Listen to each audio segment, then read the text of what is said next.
Good evening, everybody. Welcome back to Saturday night. Welcome back to ROM Hack Races. It is so good to see you. I love the pre-show hype. Everybody posting their best dance emotes, getting excited for tonight's race. It is so cool to do these every week. How are you? Hello. I am very excited for this week. We got a really fun one coming here for you.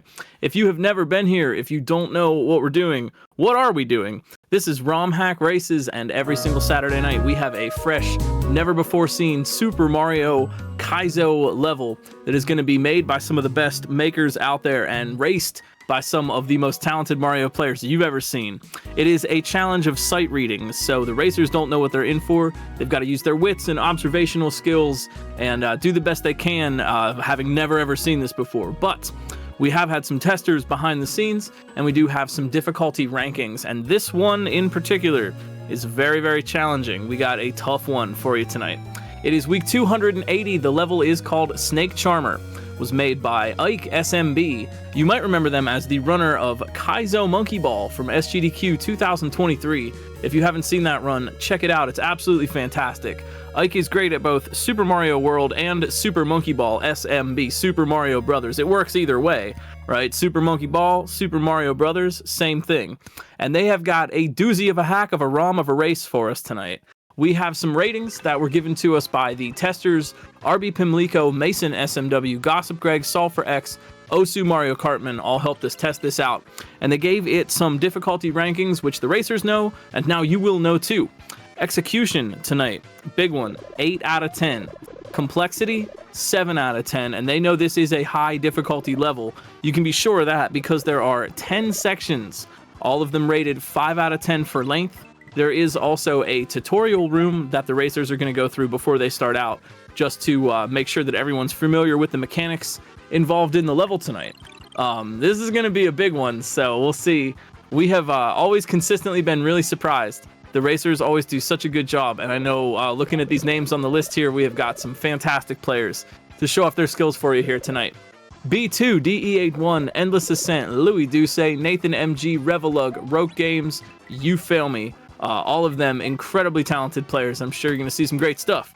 Watching all these fine racers, we have scouts. They are checking out everybody's stream and letting us know who to rotate in, because we can only fit 4 of them on the screen at once. And that is What's Up Dot. We love our trans comrades, Dr. No and Fen, who are scouting for us tonight. Dr. No also pulling double duty, running the restream, clicking the buttons and making sure you all can see the stream. If you have, if you're here to support your favorite streamers, if you have some of their emotes, please put their names up in chat. Put their emotes up, make some noise, and let's all get ready for some fun. This is going to be a tough one tonight, so hang on, be patient, and I'm sure we're going to see some cool stuff. For those that don't know, I guess the classic line. This is a challenge of consistency and sight reading, so maybe the racers will be consistent and get some extra tries at a tough part to end a section, or maybe they will get a one shot of some new area and get some information and be able to clutch it out. So no lead is safe for too long. Oh yeah, that's true. You're probably also new, but I'm GlitchCat. Hi, I will be bringing you the play-by-play. Honored to do so. If you have questions, please shout it out, and we are ready to go. It's ROM Hack Races 280, IkeSMB, Snake Charmer. After days of wandering in the desert, Mario has gained the power to control coins with his mind. Could he already do that? Oh, jeez. Oh, man. Oh, okay, so, yeah, required reading. We're going to go through a little tutorial section to start this off. It is an auto-scroller, so it will not take anyone any extra time. But we're going to learn about coin snakes tonight. This is something you don't often see in Kaizo that much.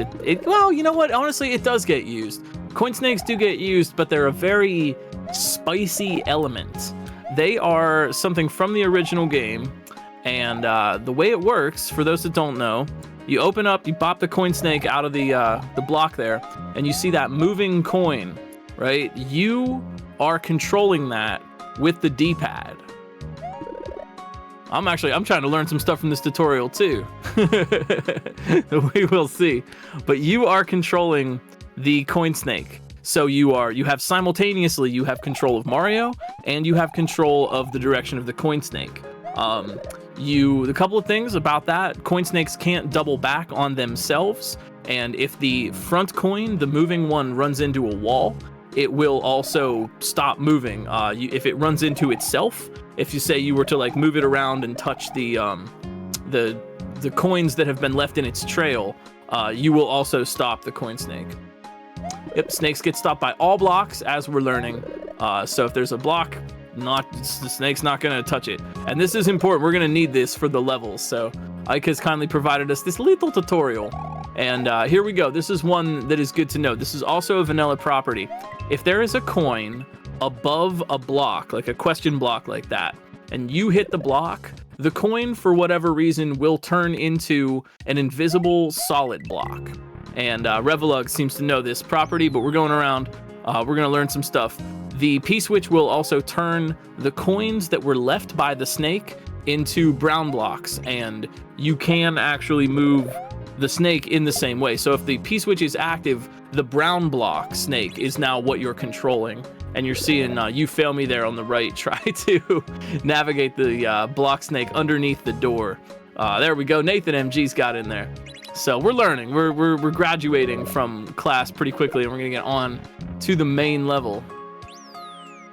Layer 2 or 3 levels, snakes eat layer 1 blocks unless it hits a solid tile from above. Really? Well, that's fascinating. I don't even think I knew that. So this is not the end of the level. Don't be fooled. We got we got Nathan out of here. We got You Fail Me out of here. I don't think I knew that snakes could eat layer 1 blocks on a layer 2 or 3 level. That's fascinating. So we're probably gonna need to use all of this. I hope you were taking notes. And now we are moving on to the main event. And yeah, there will be a quiz. So let's see what these racers have for us. So it begins. This is oh man, this is an interesting concept for a level, because this is just something that you don't really see it that much in Kaizo, because block snakes are everywhere, but most of the time you're not really focused on controlling the block snake so much, and it seems like that is what is going on here. So first section, we got Louie, we got Nathan, we got Revelug on screen right now. And I am also kind of reacting to this level as we're playing. I didn't have a chance to test this week, sorry. So if I get something wrong, please let me know. But if you have questions, please feel free to ask. What have we got here? We got a hungry Yoshi, a little baby Yoshi on the right-hand side there. And looks like we've got a muncher that is guarding the door up in the upper left up there. And we've got a barrier that will prevent the coin snake from going too far down. So Yoshi at the beginning there, it looks like they're eating 4 shells. Yoshi, as we know, needs to eat 5 things in order to grow up into Big Yoshi. So, I think I have. All right, I think I have an idea here. I think maybe I have figured out what is going on here. We have got one more element on screen that you're gonna notice. That star block. This is something. You're gonna hear me say this a lot, I guess. This is something you don't normally see in Kaizo, but it is again a vanilla asset, and the star block's purpose is kind of fun for the original game. I believe it is 30. If you have collected 30 coins, I might be wrong on that number, but I think it's 30. If you've collected 30 coins in a level before you touch that star block, instead of giving you a coin, the star block will give you a 1-up. Yeah, it is 30. I remember my super unauthorized Prima strategy guide secrets book for Super Mario World. if I remember my Prima strategy guide correctly. So the Yoshi has eaten 4 shells, right? We need to grow up Yoshi into Big Yoshi. There's a muncher on the upper left side of the door, so you can't get in that way. So what are we gonna do here? Looks like we're gonna grab 30 coins. If the coin snake is leaving coins in its trail, you can touch those as long as you don't touch the animated moving coin on the front. And so the racers are just kind of putting this together, doing some experiments, trying to figure out what is required here, because it's not easy to guide the coin snake while you're also trying to keep Mario alive. And this is where this level is getting really spicy, because not only do you have to use the D-pad to move the coin snake, but you also have to keep Mario alive while you control both of those things at once. And that would be easy enough if Mario was just standing in somewhere safe, maybe in a little box or on the ground where you couldn't get hurt by anything. But in this case, we are standing on one of those gray platforms that usually houses an amazing flying hammer brother. Here it is just an empty platform. So guiding the snake, keep in mind, guiding the snake and guiding Mario at the same time. And what they want to do, they want to create enough coins so that they may grab 30 of them. Once the coin snake is gone, Mario's able to jump up there above. Looks like Revelug's kind of got the right idea. Once the coin snake has stopped moving, you can just kind of run around freely, grab some stuff. Coin snakes will time out. I don't know if these are modified in particular. I actually saw Revelug grab the moving animated coin at the front of the snake, so perhaps you actually can grab the animated coin at the front. But yeah, okay, according to the tutorial, 63. Yeah, sorry, I must have missed that. But in the vanilla game, they will eventually, they will time out, so you don't have an infinite amount of time to move this around. Looks like Louis Duce's got the idea. There we go. All right, so we're starting to pick up on this. Like, this might look kind of simple, but this is actually a really daunting task for these racers here. Moving two things at once, basically paying attention to two vulnerable characters on the screen at the same time. We do kind of have two player characters here that you're moving simultaneously. So the racers are trying to they have to jump off the gray platform when it reaches its lowest point. And yo, you fail me. All right, there we go. You fail me's out, and they're on to the next section. So yeah, got to jump off that gray platform at its lowest point. So while they're standing, as the platform arcs to the left or the right, that's the time to move the coin snake around. So a lot of priorities management going on for all these racers right now. But you fail me. Look at this. Moving on already. And so now we're starting to see how this level is going to work. We're doing a lot of interesting things with block snakes, and You Fail Me is into the second section.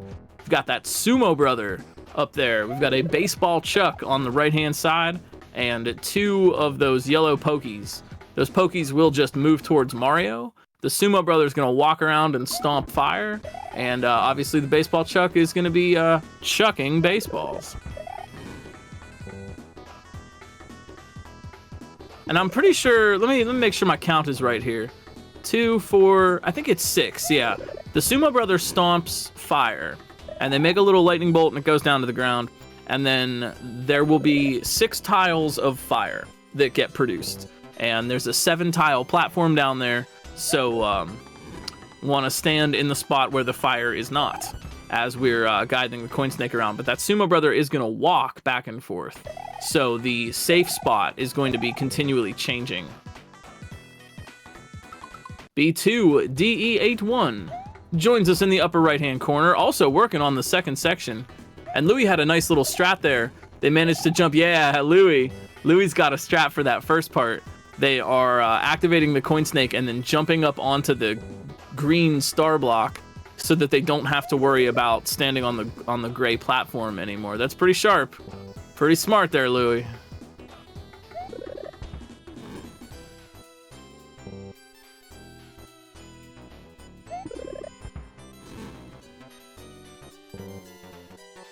I'm sorry, is that a 5-tile area of fire? I literally can't count. 2, 4, 5. That is 5. Excuse me. That's not 6 tiles of fire. That is 5. My bad. 5-tile fire, 6-tile landing. Looks like Louis Duce. Yeah, Louis's got those 30 coins up in the upper left, trying to grab enough of them to get out of this section. They've got the 1-up, so now they're gonna get to grow up Yoshi, but they were a little bit too early.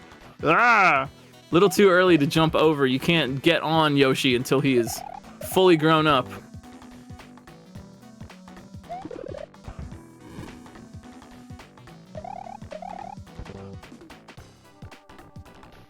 Yo, this music is bopping too. I really like this whole environment. Really nice palettes, nice music and stuff.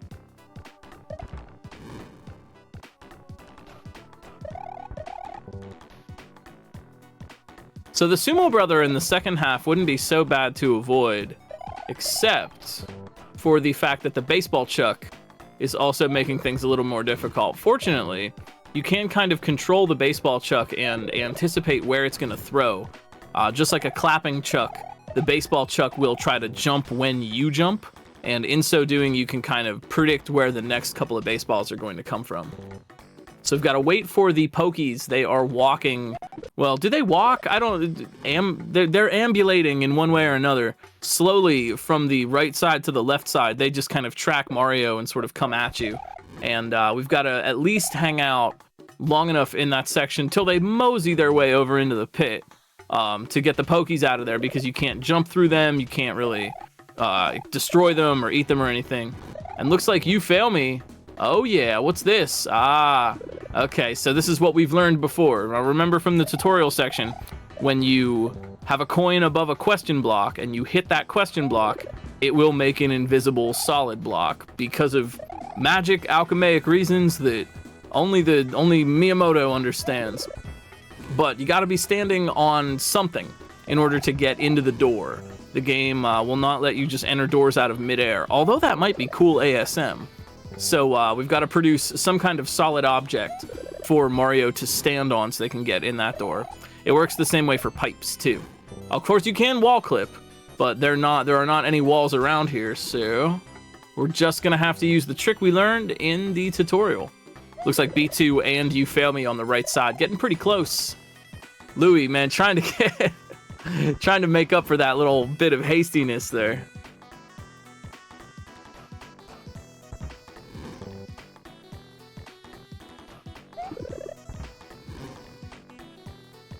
Now, we were talking about consistency and one-shots a little bit earlier, and there's one other thing that's kind of important to mention in Doc, to coin the phrase, a knowledge checkpoint. Sometimes, especially in a race like this, here goes you fail. Oh, no, okay, you fail me. Sometimes in a race like this, you know, just like they said in every 90s PSA, knowledge is power. And if you know, since this is a sight reading competition, if you know what is coming up, or you actually know how to deal with the obstacle in question, even if you haven't physically made any progress, that can still be seen as a type of progress, and a type of progress that might put you over the heads of your competitors. So by just learning what is required of them in the room quicker, they might, any particular racer might come out a little bit ahead. And, you know, we say like competition, competitors and stuff, but we are absolutely here to support all of the racers. This is a super challenging thing. And, you know, it's a fun community event wrapped up as a competition. That being said, this is a really, just like Doc said, it's a different level. This is definitely, I would say, Kaizo, but Kaizo expressed in a new and creative way. And I really like to see that, because I don't know, because it's new, it's fresh, it's a new take on something we've seen before. I can't recall the last time I've seen, if ever, I've seen a dedicated coin snake level. And sometimes it's a really good trick of creativity to just figure out interesting things to do with the Super Mario mechanics. Here goes Louie. Here's an interesting thing to do. Louie do say up and into that door. Louie, B2, Nathan, MG coming in the lower left, and You Fail Me, all of them working on the second section right now. It really is impressive to see what brand new ideas people come up with in a decades old game. It really is. It takes a lot of creativity and a lot of patience sometimes to come up to find things to draw out, right? To look at all the stuff in the original game and think about how you could twist it or change it or make it challenging. You know, like for example, springs were never actually supposed to be used in midair or tossed around and thrown, and yet we can take them out of context and we can make something really challenging with it. I think there is kind of a reason why we don't see coin snakes that much in levels like this, because this is a really challenging thing. It's not easy to control two characters at once. So Louie and B2, Nathan, we're all kind of working on this one.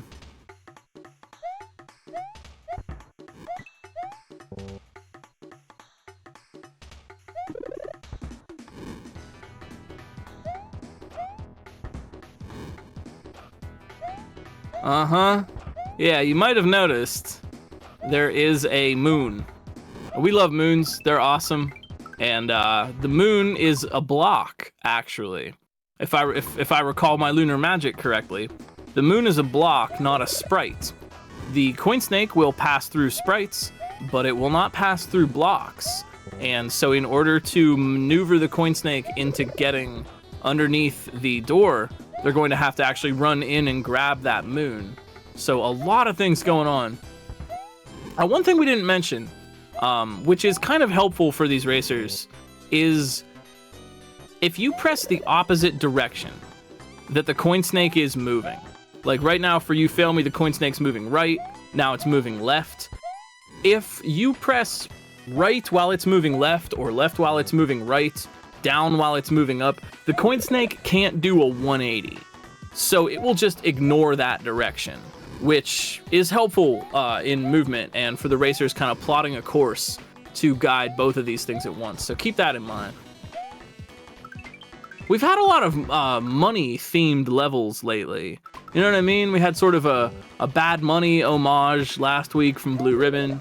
Now we got another Coin Snake level tonight from Ike.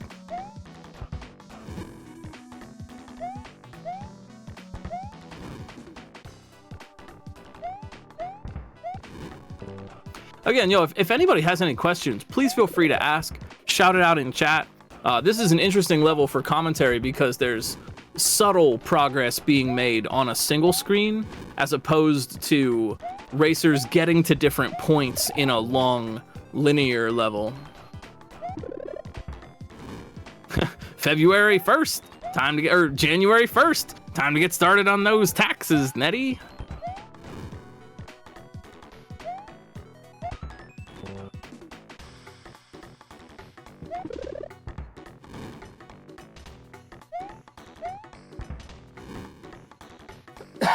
Excuse me.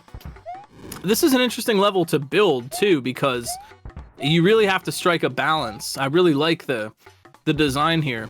Ike is really striking a balance between giving the players something challenging to avoid while they're moving the snake, but not making too many challenges or the wrong type of obstacle that would make it almost impossible for them to guide the snake at all. It's really, you really get into a lot of design complexity when you start requiring the player to control two things at the same time. That's again kind of atypical for Kaizo. You know, normally you are moving one character, just Mario. And I know like the coin really isn't a character, but for all intents and purposes, it is. You have two player characters right now. You fail! Oh no, you fail me. So close. So close. They definitely know what they want. They're getting that moon out of there. They're getting the coin snake pretty close. Now what the racers need to do also, take a look at the area that is up there in the top. I'm sure many of you are probably familiar with the game Snake, right? You know Snake. It was also the Rockola arcade game Nibbler. Fun fact. You know, it was on every Nokia phone in the early 2000s, and they only have so much space up there. And remember, the coin snake can't double back, it can't touch itself, it can't run into a wall or something. So in order to just keep the coin snake alive while they're waiting to get out of this part, they have to optimally move the coin snake around and make the most of the space that they have. So you see a lot like Nathan B2 there on the right side, kind of making the snake back and forth up top there so that it stays alive and it will actually be there when they have a chance to run in. We are on, currently everyone right here on section number 2 on this very difficult 8 out of 10 level. 2 out of, oh geez, how many? 10 sections? But Louis Duce, hey, all right, let's go. Louis Duce moving on, section 3 out of 10. And things are not going to get easier, are they? Oh my word. Oh, dude. Oh man, what have we got here? We got dolphins. Oh no, we got dolphin swarm and a disco shell. And this is not something you want to see. I mean that endearingly, but holy moly, this is a big one tonight. Still anybody's game right now. One, like as we've seen from Louis, a clutch one-shot in some way, shape, or form could make all the difference for these racers. So here's Louis Duce up in the upper left, trying to... Oh my word, what are we even gonna do here? Looks like we want to get... Ah, I see. Remember what we learned from the tutorial? That coin snakes will overwrite layer 1 tiles on a layer 2 or 3. So this tide down there, you remember that from the special zone. I think it was Mondo. The level from the special zone called Mondo. Yup, and that is a layer 3. There are different background layers that objects can be placed on. This has 3 of them, and the tide is on layer 3. So, what do we want to do? We want to hang out on either the dolphins or the disco shell, whatever you can get, and make sure that coin snake goes all the way down, and they want to eat the munchers that are guarding the pipe. Normally, that would stop the snake, but since this is a layer 3 and those munchers are on layer 1, they will be overwritten by the coin snake. That is, honestly, I did not know that. That is new tech and something I have just learned right here tonight. And I'm like always fascinated by the fact that I can still learn things about original Super Mario World. Louis Duce making quick work of that one. And they are going to pull a whole entire room ahead. Louis Duce now on room 4, everybody else working on room 2. That is true. Yep. Maw the Beast. Yep. Sure was. I remember looking up the solution to that. You fail me though, not too far behind. This is certainly a level that rewards consistency. Once you've got your strat, it's gonna behave the same way mostly every time. So consistent movements and consistent repeatable movements are gonna win the day here. So Louis, what are we doing? We have a Whistling Chuck. That is this guy's name, Whistling Chuck down there. And he's gonna whistle and wake up all of the sleeping fish, which are around. Fortunately, there's not too many of them, but 2 is plenty for this section. We've got a P-switch. We're doing a little bit of item swimming that makes you move faster while you're underwater and kind of negates the effect of gravity. It's honestly, P-switch item swimming is sort of like holding a life jacket. You know what I mean? While you're swimming, it kind of makes you buoyant and makes you kind of move a little bit quicker underwater. And we've got the coin snake naturally, and we're gonna guide this coin snake all the way through these barriers while also item swimming and dodging all the enemies. So, whew. So Louis got their work cut out for them here.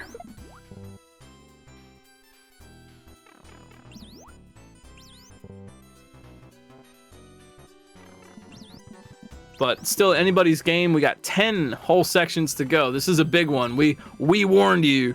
This is a big one tonight. I hope you all are having a good time. Please feel free, if you got a racer that you're cheering for, or somebody that you want to give shout outs to, please feel free to either follow or drop their emotes in chat. Maybe go and even sub to them if you don't already have their emotes and they're impressing you with their skills. Germ Dove though in the lower left, I saw that. They got everything set up correctly, but they did not make it into the door at the very last minute. Rough. But keep your eyes on the lower left here, because Germ Dove is just itching to get out of this second room.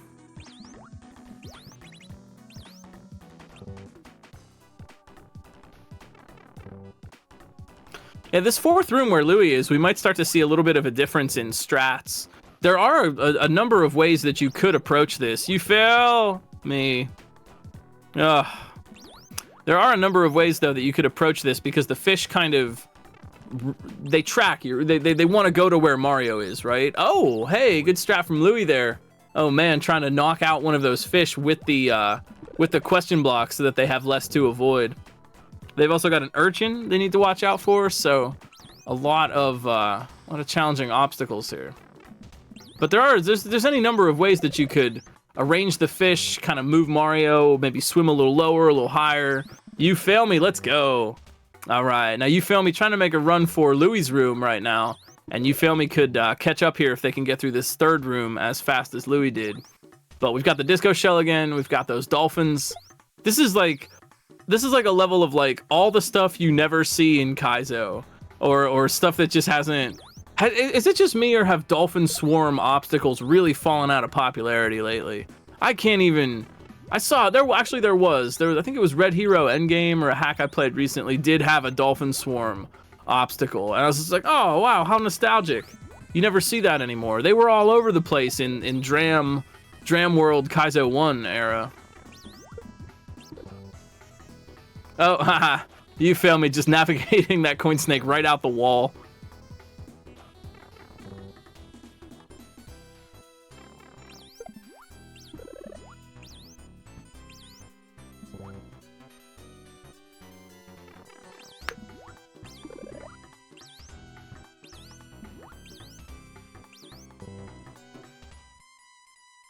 Yeah, level creation meta is very interesting. And here's your Germ Dove. Yo, I look down and who's that?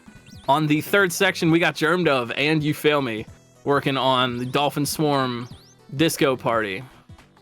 But yeah, you know, like level design, some things kind of like go into style and then they go out of style, and then someone wants to go back and find an old style, so they bring something back that hadn't been used for a while. It just goes around and around, doesn't it? And here we go. Now we got a race. You Fail Me versus Louis Douce on the fourth section. Now let's see how You Fail Me can catch up. Yeah, very, very quick through that Dolphin Swarm room. I think it might be a little bit easier. I can see why that Dolphin Swarm room is a little easier, because rather than guiding the coin snake through barriers or having to do a kind of a controlled path for it, instead you can do whatever you want. It's kind of freeform, and all you have to do is get the coin snake down there to the munchers in the lower right. B2 still working valiantly here on the second section. So here already we're seeing a different sort of approach between Louis and You Fail Me, without a lot of information about what is actually coming up at the end. You Fail Me has opted to hit the P-switch early, and now they're doing the same thing, but since the coins turn into blocks, they're guiding a block snake. And that actually kind of seems to make this a little bit easier. But is it what you actually need to do?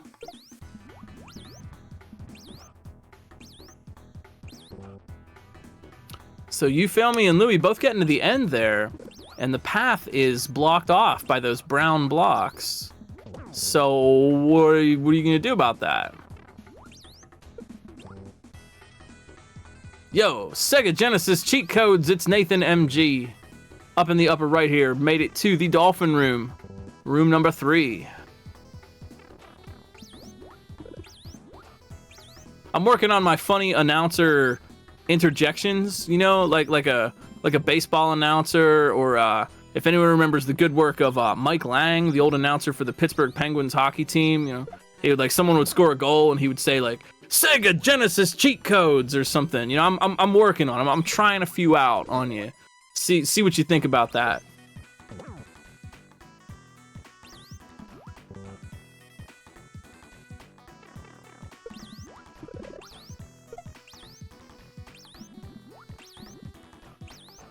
Yeah, that actually is a good question. How far off the top of the screen can the coin snake go before terminating? It looks at least one block. You know, you can kind of think, in every Mario level there is an invisible row of blocks above the top of the screen, and there's an invisible row of blocks below the bottom of the screen. It extends a little further and things still exist out there. I want to guess one block if I had to hazard a guess, but I don't know, actually. Oh, smart. Oh, Germ Dove. Whoa. Cosmic brain on that one. Germ Dove realized that they could just stand on the brown block that the coin snake came from, so that they didn't have to worry about jumping on the dolphins or the disco shell while they were doing all that. This is smart. That's smart, you know, and sometimes that's the play. You know, it's made me think, because I've always wanted to kind of make some sort of level where the goal is to cheese it. Like, you're presented with something that looks impossible and really, really, really difficult, and the goal is to think outside the box and figure out the stupid easy solution that's been kind of obscured. I think there could be a good level motif in all of that, you know, like called like Please Cheese This Level or something like that. I don't know, it's been in my imagination for a while. But yeah, watch for those brainy strats. You never know. So Germdove pulling ahead now, or at least pulling up to You Feel Me and Louis with that really smart strat getting out of that third room.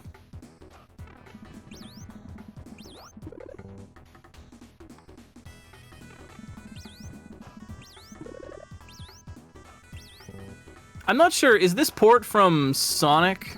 Is this a Sonic the Hedgehog port? I'm liking this like kind of groovy desert tune here. Yo, I want to go to the cheese store. I know, I feel the same way. Yeah, me at the cheese store saying cheese please, yes. Oh man, I wish you had a cheese store. That would be so cool. Jeez, imagine. I mean, I have like a store that sells cheese, but I'm talking about a cheese shop. Same, you know, I know it's off topic, but we've been getting this cheese from Aldi's that is just ridiculously good. Oh my word. I don't know if it's the company name or the style of cheese, but it's called Lustenberger 1812. Holy moly. It's like a sweet, tangy kind of white cheese. Unreal. Highly recommended. This has been your GC7 cheese tip of the week.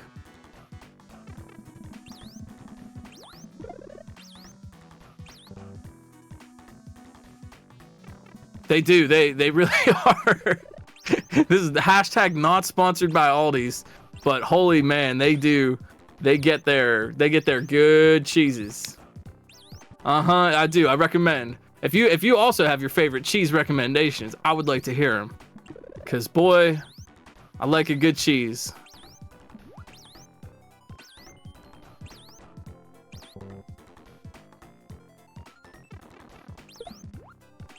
Speaking of good cheese, you know what else is on right now?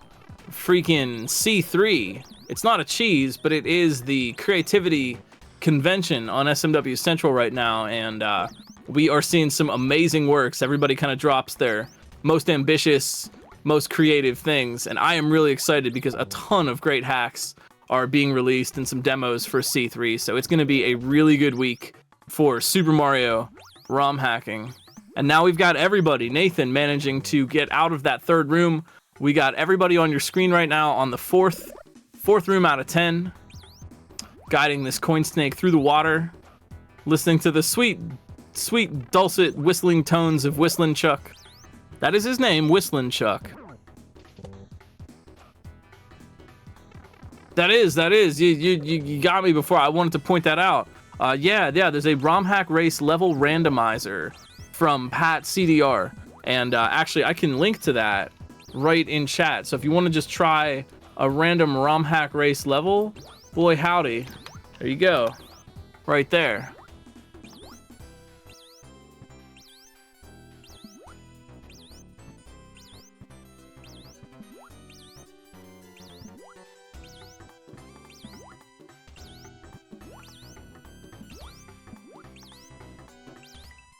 I'm loving these cheese recommendations. Thank you.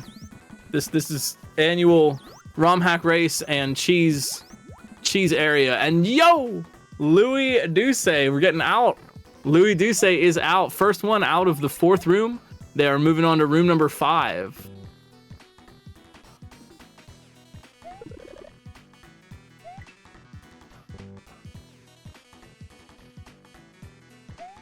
That does sound like a good cheese because it's hard to pronounce.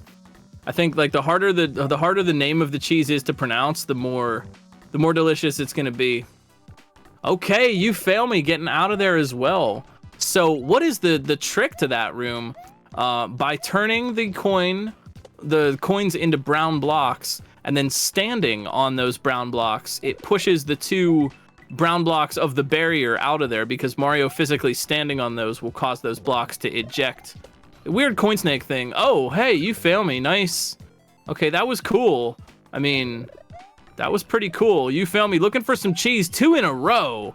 Holy moly. Those are vanilla drop yumps that they are doing. And Louis Duce also trying to cheese ahead a little bit here. Looks like they have figured out that is not what to do.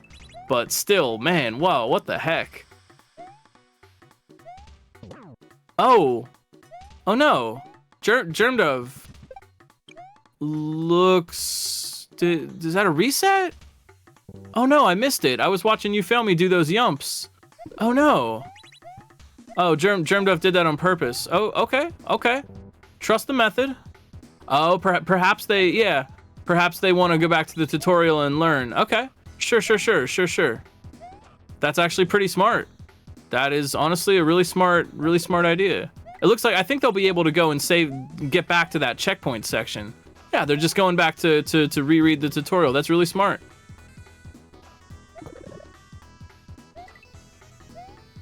Yeah, they want to be standing on some brown blocks near with the 2 barrier blocks on screen there. But here goes Louie and You Fail Me for section number 5. This is 5 out of 10. Got to keep the snake moving on one specific path.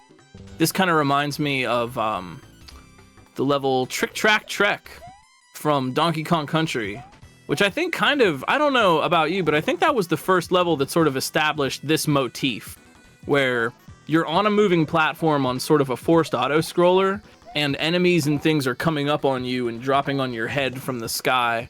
So in this case, we're avoiding the baseball chuck as we guide the coin snake, and then that disco shell is falling down from the sky. And then we got to do something else.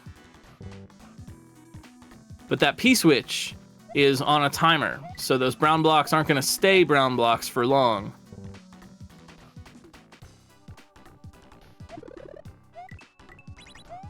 Yeah, and that is kind of something we haven't really touched on with the block snake, but the moving block. Yo, You Fail Me. Hold up. You Fail Me in the lower right here. Holy cow! What the? That was a really good save. They got that P-switch and they are moving. You Fail Me. Oh, yeah, they're pausing. Smart. And they pause to take a look at their surroundings.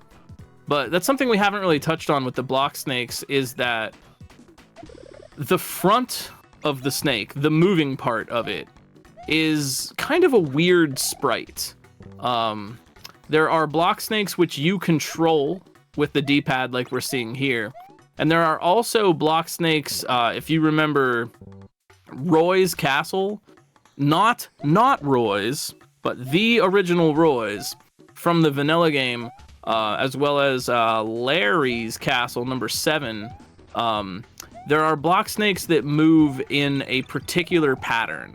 Those patterns are hard-coded for the game. That is the pattern. It works great in the vanilla game, and it has been used out of context famously in Kaizo 2. There's a block snake level at this, I think the second level of Kaizo 2. But the weird thing about that is that there is like a creating block at the front and an eating block at the back. The creating block obviously makes the coins, and the eating block gets rid of them. But weird stuff happens when the creating block doesn't have anything to create, or the eating block doesn't have anything to eat. And it's possible for that to create sort of spooky action at a distance, or for the sprite block to be sort of ejected out the front. We saw that in the second level in Invictus, and that was also a Search for Salmon trick from all the way back when, from House Divided. But that's kind of what's going on in this swimming room, that by standing on the brown blocks, you're creating a kind of a spooky action and getting the barrier blocks to be removed.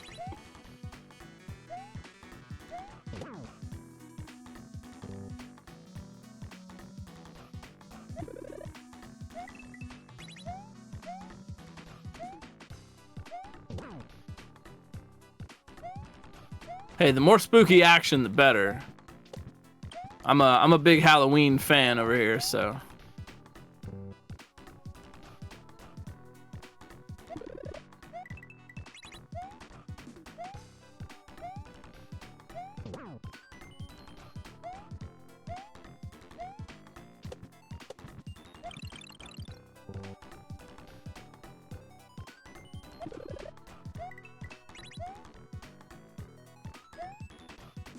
So the racer's doing really well with this so far.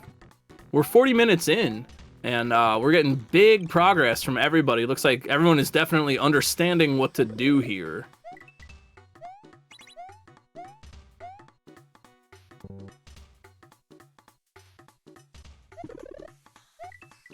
But if you have questions or you got here late, please feel free to shout it out, and we will be happy to point you in the right direction. Maybe you'd like to try this level for yourself, maybe? You can go over to romhackraces.com, jump on the Discord server, get the patches for any of these levels, get the base ROM. It's a good time.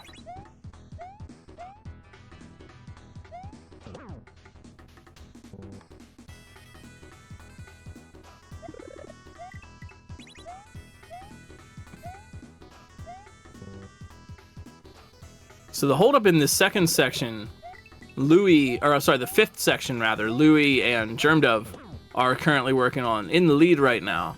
The holdup is this disco shell. They've got to avoid the disco, obviously, or maybe bounce on it, but they've also got to control the block snake in a really particular way. And they need the disco shell to be on screen. So normally you might be tempted to just do a spin jump and poof the disco shell out of existence, but in this case, they have to keep it alive because the disco shell is the only thing that will hit the yellow turn block and create another P-switch. They have to keep the P-switch active because they need the coins to continue to be brown blocks so that they can be a platform. And that is kind of the tricky part right now. You're seeing You Fail Me and Louis both kind of get to that disco part, and then it gets a little bit trickier to move the block snake around.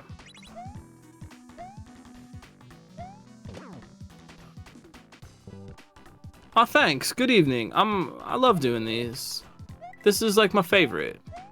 Love ROM Hack Races. Thanks all for making ROM Hack Races a little part of your Saturday.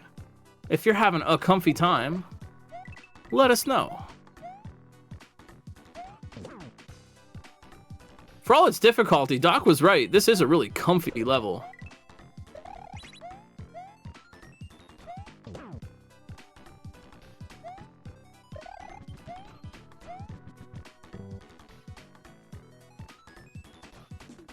Yo, yeah, there's Germdove. Germdove, oh my. Okay, wait, I see what they're going for. So Germdove, that's actually a pretty good strat. Item swimming is faster, but it can be more difficult. And it actually, I think it makes more sense to toss the P-switch in that water section and not try to swim with it constantly.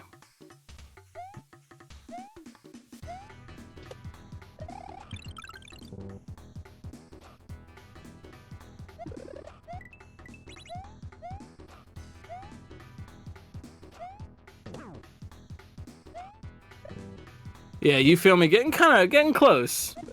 Getting close. Excuse me.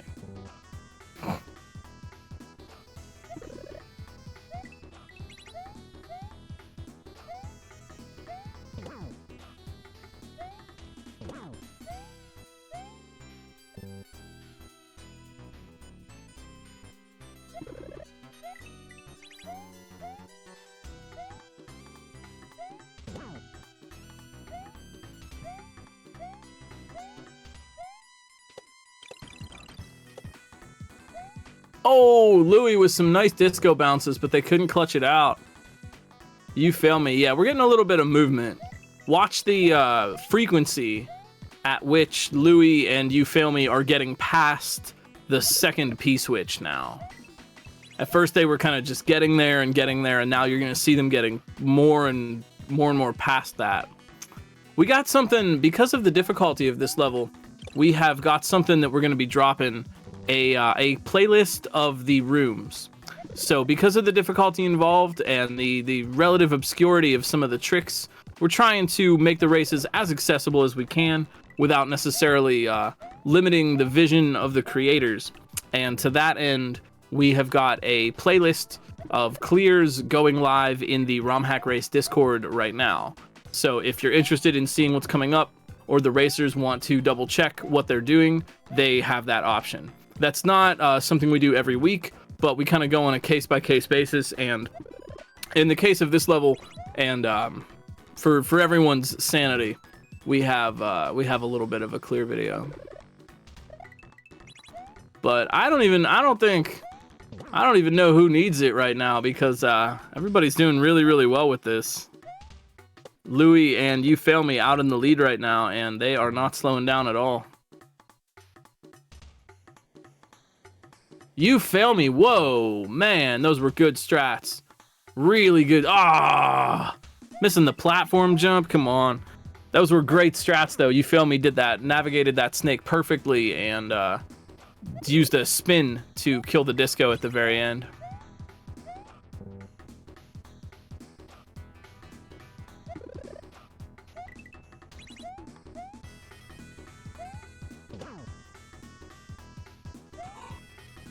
Yeah, there we go. You fail me's got it now. This is, like I said, this level rewards consistency, deliberate movements, and consistent movements. And now that you fail me, you'll see they've got a strategy. They've got the method, and you're gonna see them getting a little bit farther.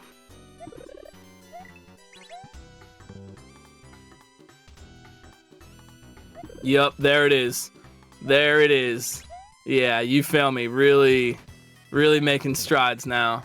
Louis Douce, not too far behind, but you fail me's got this method. They know exactly what inputs they are doing.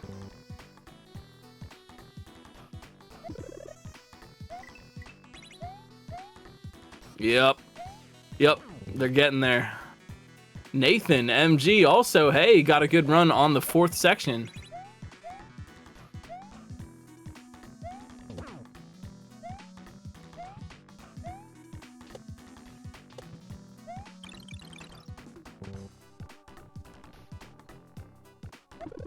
All right, here we go. You fail me in the lower right. Oh, wow. Oh, man. Oh, that was so good, though. Wow. Okay, so they need the charging chuck. Charging chuck there. They need the chuck because a running chuck will break through blocks. And they need chuck to break the barrier there for them. So they have to make a little bump. A chuck will jump when presented with a wall. A chuck is running at you, and then it runs into a wall, and it tries to jump over the wall in order to keep coming at Mario. So they have to move the block snake to create a little wall for the chuck to jump up. And then they're going to want to avoid that chuck quickly and get through the barrier once the chuck smashes the blocks out.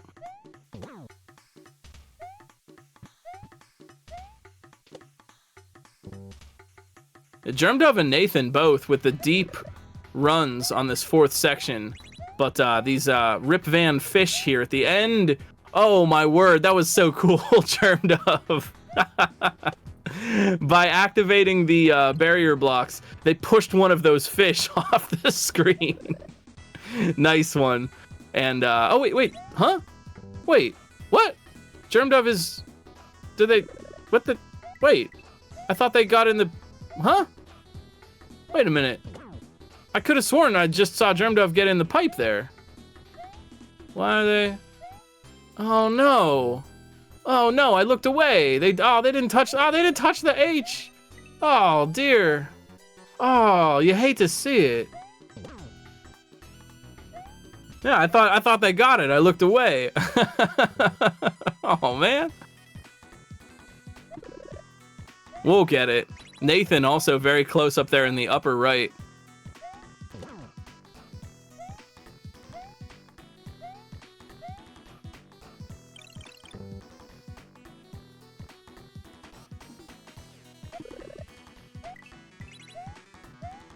Meanwhile, yo, B2 on the Dolphin Room, 3rd section, so they are catching up. It honestly still is anybody's game here. A one-shot, getting some knowledge, quickly being able to figure out your method. This section, you fail me and Louis are on, this is all about method. This is all just knowing exactly where you're gonna be, when you're gonna press those inputs, having very strict, kind of deliberate, controlled inputs. And here's You Fail Me. They have a chance at a one-shot here on the end. They've got this amazing flying hammer brother. And geez, what's it gonna be here? Huh. Wait a minute. Yeah, You Fail Me pausing to try to think about what that was there. So a big knowledge checkpoint. You Fail Me kind of out in the lead right now. But anybody could turn that around in a heartbeat.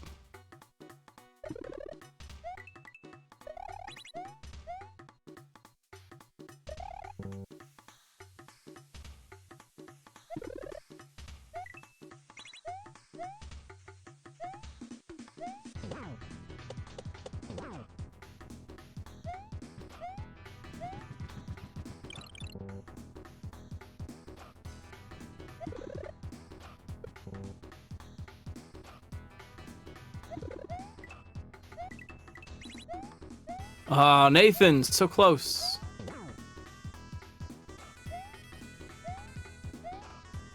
It's hard to be too frustrated when we've got this awesome desert music kind of bopping along.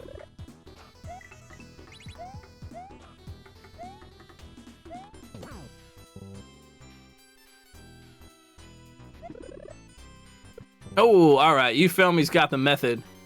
So it's just a matter of time.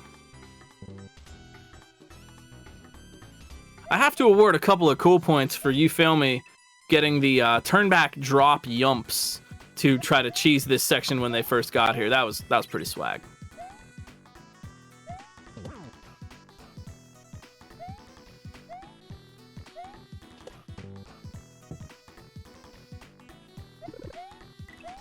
Yo, again, if anybody has any questions or you would like to learn a little bit more about the mechanics, what's going on here, please feel free to shout it out. Just an open invite. Don't be a stranger.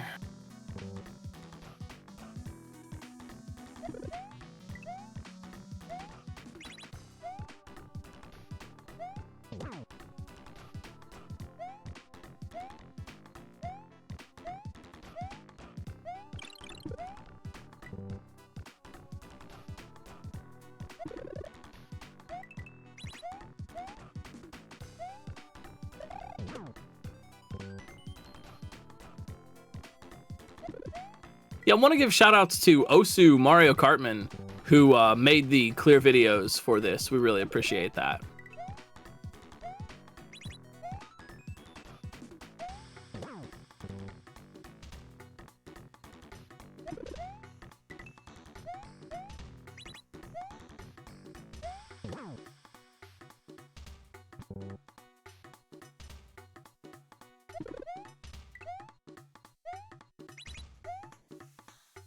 Nice little P-switch turn drop from Louis there.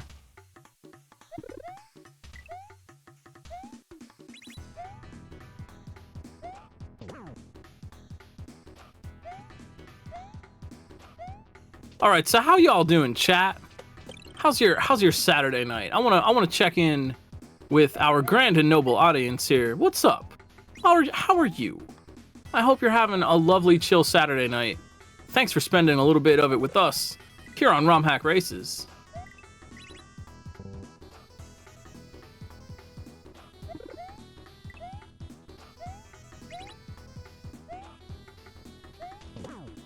Quick quest, eh? Sounds quick, but dangerous.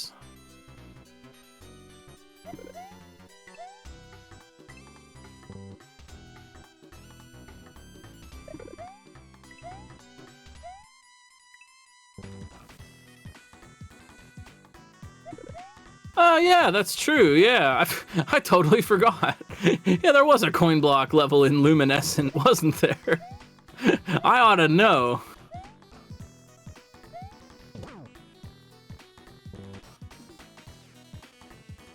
Oh yeah, that's true. Here's You Fail Me in the lower right. They're making it to this end section again. But what's it? Yeah, what's it gonna be here? Oh, I wonder. Oh, I think they got it. Do they? Wait. I wonder, actually. Huh. Keep in mind, there are those clear videos on Discord. They could reference that if they want to. Not a thing we have every week, but it is a thing we have this week. Kind of a compromise, right? Like I think, the community, I think we value, sight reading and the ability to improvise. That's an interesting type of challenge that you don't always get. Speedrunning, practiced speedruns don't necessarily require that. Nice drop yump from Louis there. So, we value that. I think that's an interesting thing that sets ROM Hack Races apart a little bit. But at the same time, we have to sort of strike a balance of accessibility and making sure that, these levels can be enjoyed and raced by a number of people. So we've kind of had that little split the difference kind of compromise where we do have a clear video in some cases that drops a little bit after the level is released. Of course, some racers just deliberately choose not to do that anyway, so that's kind of a personal thing. But this one in particular is really tough.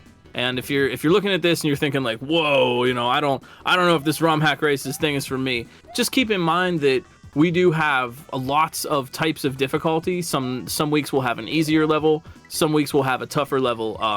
I think, you know, one of the things that really makes ROM hack races great are the different makers, the diversity of ideas and visions in our community. And so, you know, we don't like to stipulate so much, well, all the levels have to be exactly like this. We like to let makers have their expression and do what they think is cool and interesting, and they've never let us down.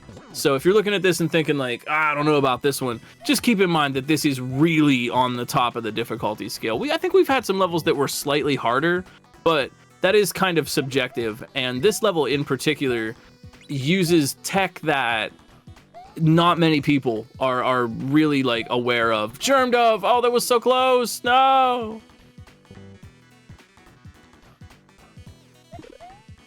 Yeah, what Doc said. Some weeks we want to be a little more accessible, some weeks we want to give even experienced players a challenge. And you know, it's difficult, if not nigh but impossible, to actually walk that line. It's almost impossible to have like a challenging level that is also entirely accessible. That can be kind of a paradox in some cases, but you know, we try to walk that line as best we can. And you know, you get a different level every week, so you know, if you don't like the weather, just hang out, it'll change. Unless you live in a rainforest or a desert.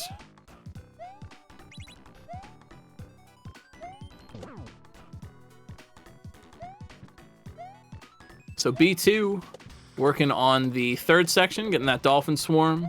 Germ Dove trying their best here. They're owed one, man. You gotta hook Germ Dove up. Louis and You Fail Me working on this fifth section.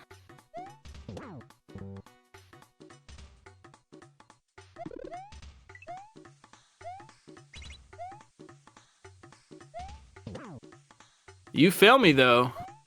They've definitely got the idea here. This fifth room is pretty big.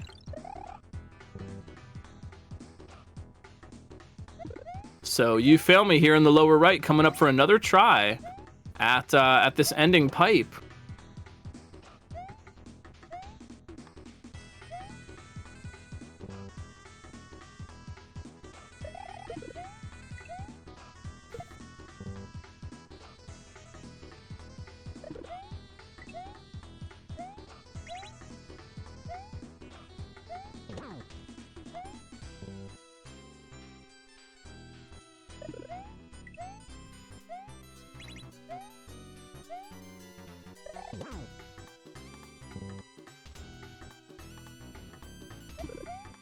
You Fail Me, yo, with the consistency.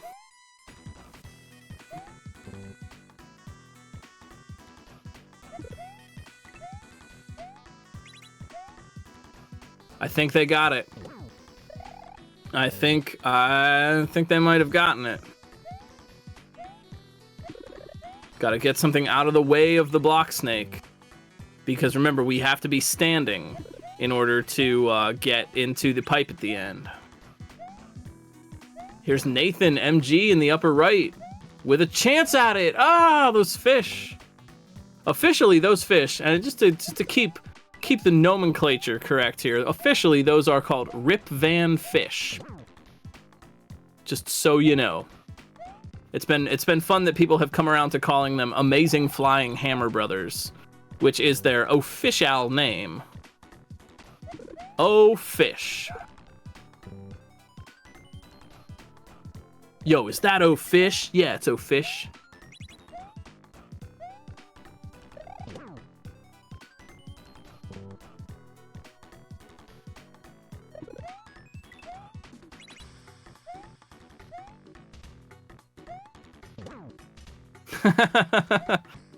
It's funny, that's my favorite sandwich.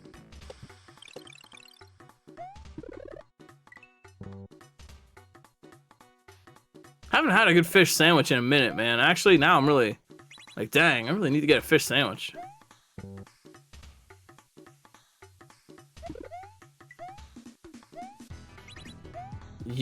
Sorry, Germ Dove here. Germ Dove, oh dear, they gotta touch the brown block. Oh, go for it, Germ Dove. Go for it. You can make it. You can do it. Yes. Yes. Yes. Germ Dove with the clutch. That was awesome. Get that H, friend. Get that H. There we go. Yo, that was great. That was a really clutch move. They got in there. The fish were blocking their way, but they went for it before the P-switch timer ran out and clutched it out. They earned that one. Very good, Germ Dove. Moving on, it's Louis, Germ Dove, and You Fail Me on section number 5.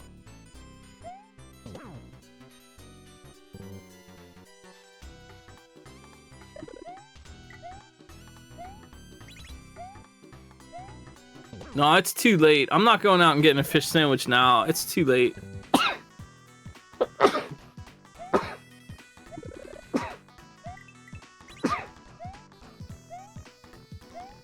I don't even think the drive-thru's open that late. They've like closed. I'd rather watch a fun ROM hack race. But you know, if I could do both, that I wouldn't mind.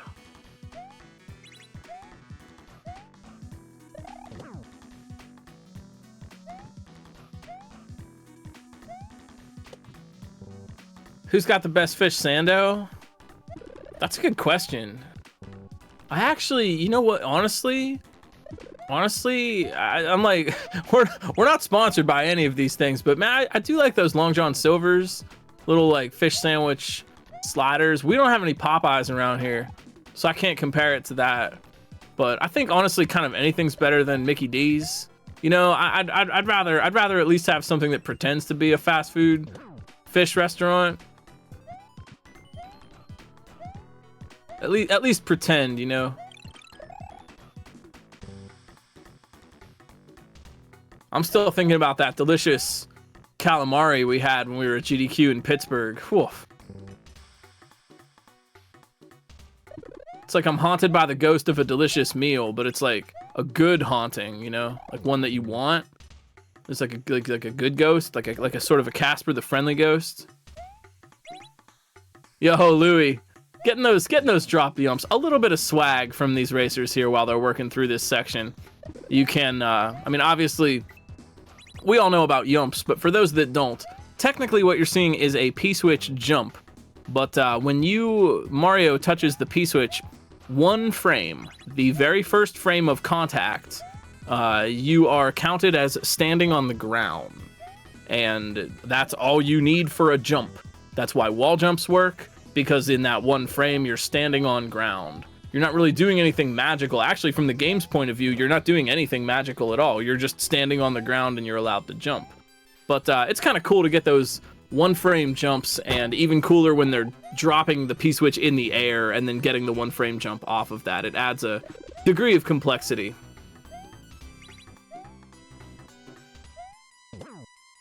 You know, that doesn't surprise me at all. Yep, yeah, that doesn't surprise me. That doesn't surprise me. I used to work at a Burger King a long time ago in the far away times, and I would play something that I like to call chicken fry roulette, which was never a bad thing, but I would often just give people extra chicken fries. Like if they got like the 12 piece or whatever, I would just give them 20. Maybe they got an 8 piece and I'll give them 16, you know? And I would just like, that was always extra, you know? I would never give them less, but it was just like a random amount of extras. And you know what? No one ever complained about that, ever. I never got found out, you know? There was never, because I figured, I'm like, there will be zero complaints. No one would complain that they got extra chicken fries. It was always fun. Like, how many extra chicken fries are you gonna get? Some people didn't get any extras, but I like to try to hook them up when I could.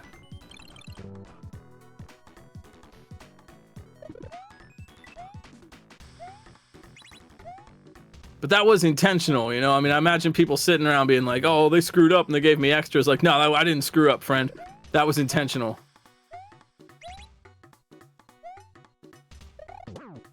Oh, Nathan. Oh, no. Oh, no. The fish. They cornered him.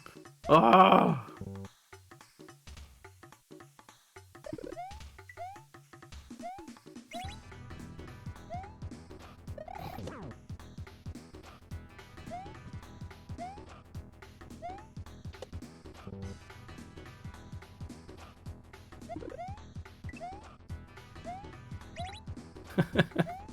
I like that. You know, that was the one thing that I liked about working at that Burger King. The one and only thing was that I got to give people extra chicken fries.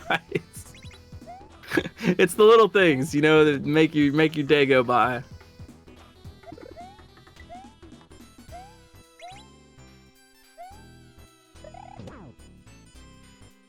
Say, I do like, mention that in chat. I do like those breakfast sandwiches that have like they have like pancakes for buns. Do you know what I'm talking about? They have like pancakes for the buns, and they have like maple syrup like infused in them. Oh man, Nathan MG caught in an interesting situation here, and they get through. Let's go. Well done, Nathan. Well played. Well played. Now grab that H, friend. There you go. There you go. Get that H in there. Good job. And Nathan MG's moving on. We got all 4 racers on screen working on section number 5 out of 10.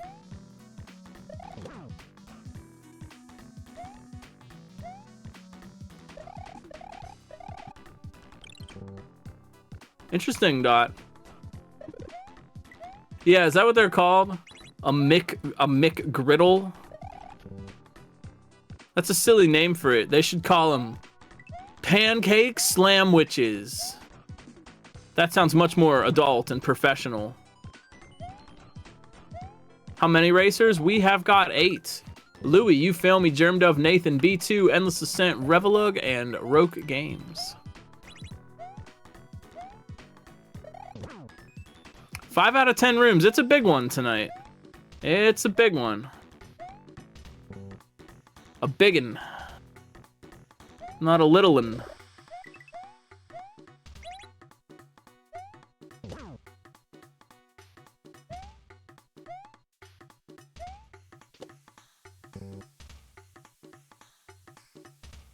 That's just a tip, you know? If you happen to work at a fast food place, you can probably give them extra chicken nuggets, and they're, you know, not gonna get in trouble for that. You too can be a hero.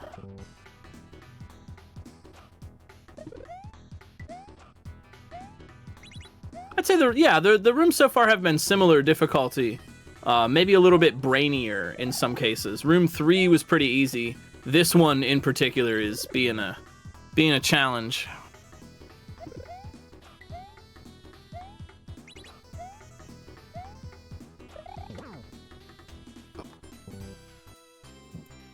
But again, this is a really difficult thing to do in general, is not move the coin snake at the same time you're keeping Mario safe. Because not only do you obviously have to make moves that keep Mario from dying, but you have to make sure that those inputs don't cause the coin snake to run into something you don't want it to run into. So it's really regimented. Like I've been saying, I think this level really rewards having a system, having a really consistent system of inputs, knowing exactly when you're moving, when you're jumping, and when you're pressing what button. This is the biggest one so far. Yeah, up until now, the rest of them have been. Well, the room before this wasn't one screen, but they are getting a little bit longer. For what it's worth, there are clear videos that we have dropped on Discord. Big thanks to Osu Mario Kartman for making those for us. And we don't do that for every week, but we are doing it for this one. Louis do say, hey, oh, making a little bit of moves here, and you fail me. Oh no. Oh dear, I saw them try. They tried to clip enter the pipe. You could do that, but I think that's disabled on the ROM Hack Races base ROM.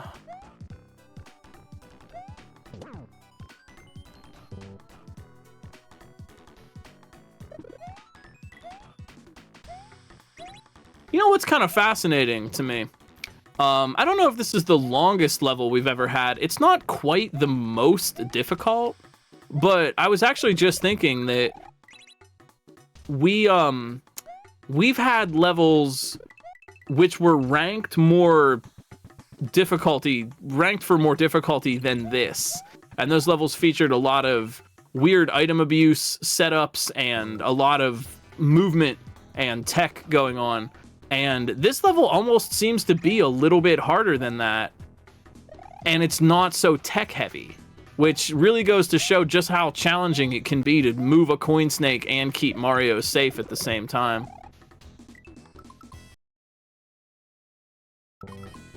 Yeah, I was thinking of that really hard 6-part collab level.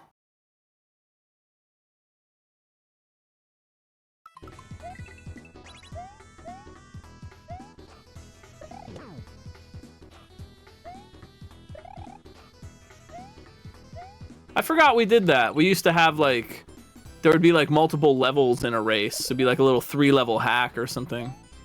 IkeSMB definitely knows what they want here.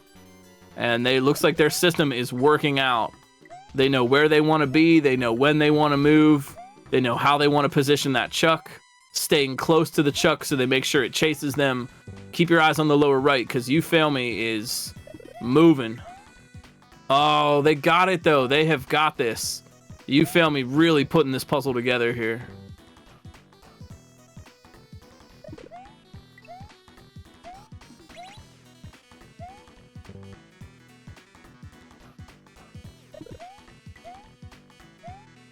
Aw, little Mallow World. He's such a popular cat. I think he's taking a big nap right now.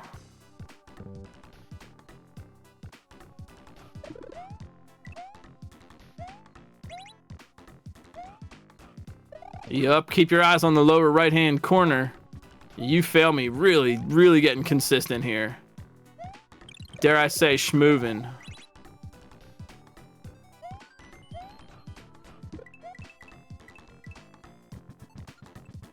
You know what's funny about the whole search for salmon thing, Fen, is that search for salmon has been out for so long that the original little packets of salmon treats that we would get from Mallow and give him as a reward for people beating the game, those have been discontinued. I don't sell those anymore. So he still does get a good treat when someone beats the game.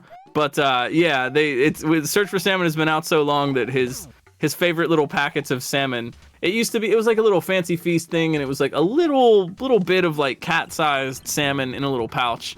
And yeah, they don't sell those anymore.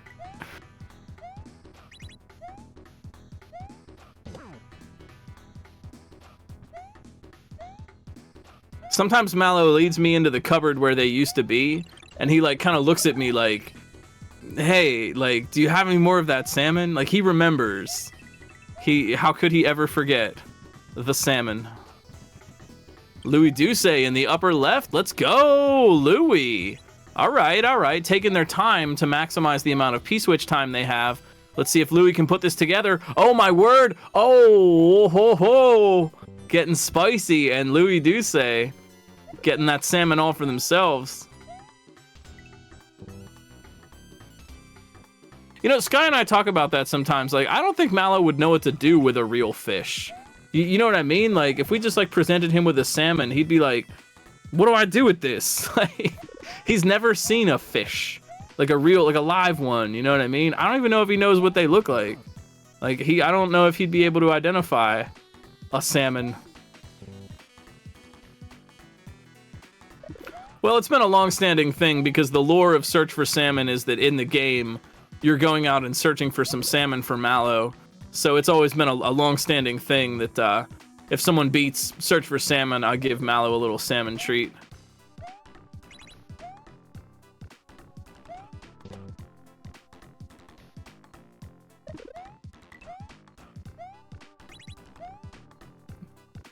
Mallow would love to be a competitor on Wheel of Fish. Remember UHF? Oh, red snapper, very tasty. He wants to spin the Wheel of Fish.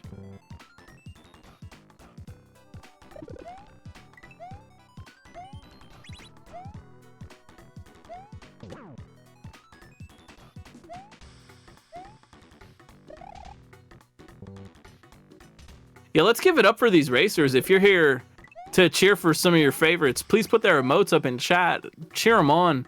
This is a pretty grueling level, and you know, definitely like an hour on this is no laughing matter.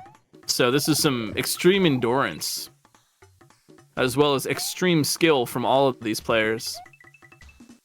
I'll tell you, man, I've never seen a bad ROM hack race player in my life. Ever. Hasn't happened. Yeah, Louis and you fail me. Lou fail me here. Both of them know what they want, and they know how to get it. They have just got to seal the deal. But Germdove, man, coming right up from behind. This level, I think the quicker you can get a system, the quicker you can nail down your system and understand your inputs here and make the same inputs every time, the better off you're gonna be. Yeah, look at this, man. Germdove in the lower right. Holy man, they are moving. Damn, they sorry, excuse me, I didn't mean to swear, but they have learned this section so quickly.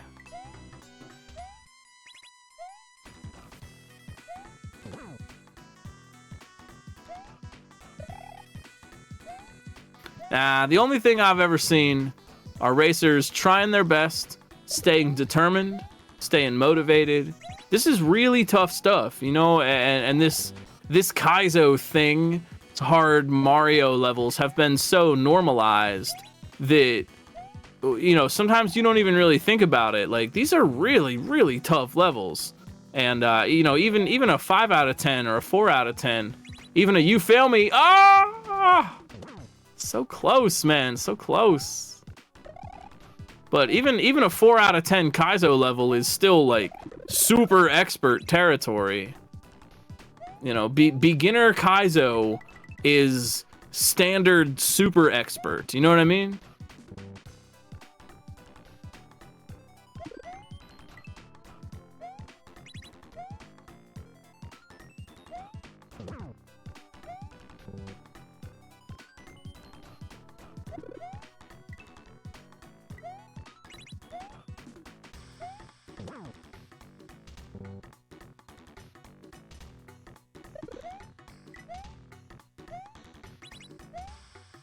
Yeah, that's a good point from Gossip Greg. Yeah, all these rooms play fairly differently, so there's a lot of room for any player to suddenly catch up or grab a huge lead. That is definitely true.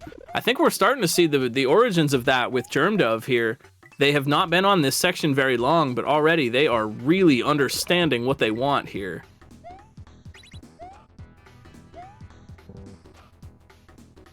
What a TAS ROM hack race would look like. We've actually talked about that in the past. That's been an idea we've kicked around, is kind of giving the racers a TAS only level and then having them make a TAS. But the difficult thing with that is it's tough to make a TAS in 2 hours. You know, it takes a little bit of time and methodology. Kind of have to be meticulous with how you do that, and it might not be the most interesting thing for people to watch. You know, I mean, the racers are playing and you get a cool show out of that. I don't, you know, would that be the same kind of watching someone do a TAS or something? GDQ did a TAS race? Really? Was that on the main marathon? Huh. I don't remember seeing that. Ah! You fail me. Ah! Louis! No! Huh. Well, when you're done watching Ike's run of Kaizo Monkey Ball from SGDQ 2018? Was that 2018? 2023. When you're done watching Ike's run of Kaizo Monkey Ball from 2023, check out that TAS run.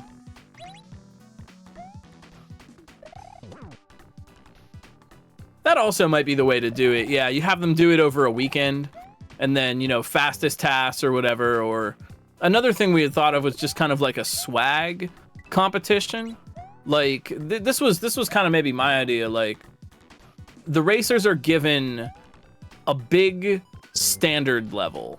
Not really a Kaizo, but it's like a playground. And they have a lot of different stuff they could do. They have tons of elements. They have shells and springs and whatever the heck else. And the goal isn't necessarily to beat the level the fastest. The goal is to create sort of the swaggiest run you can by using the elements in the level as they are.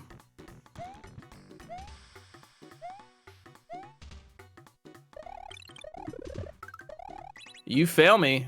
Oh, geez.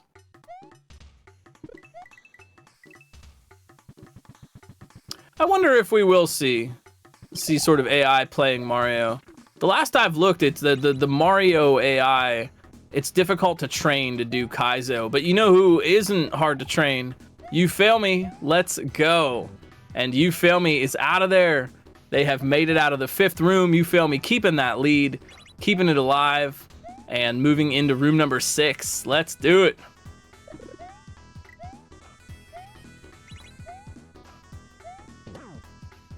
There are 10 rooms in total. You Fail Me is working on room 6 out of 10. And now we have our good friend, yours and mine, the Fishing Boo. I love this little buddy. I really do. I just like Fishing Boo a lot. He's a fun friend. He's a good listener. He follows exactly where you go. You know, he'll always have your back. Fishing Boo always has your back. He goes where you tell him to go. He's a good friend.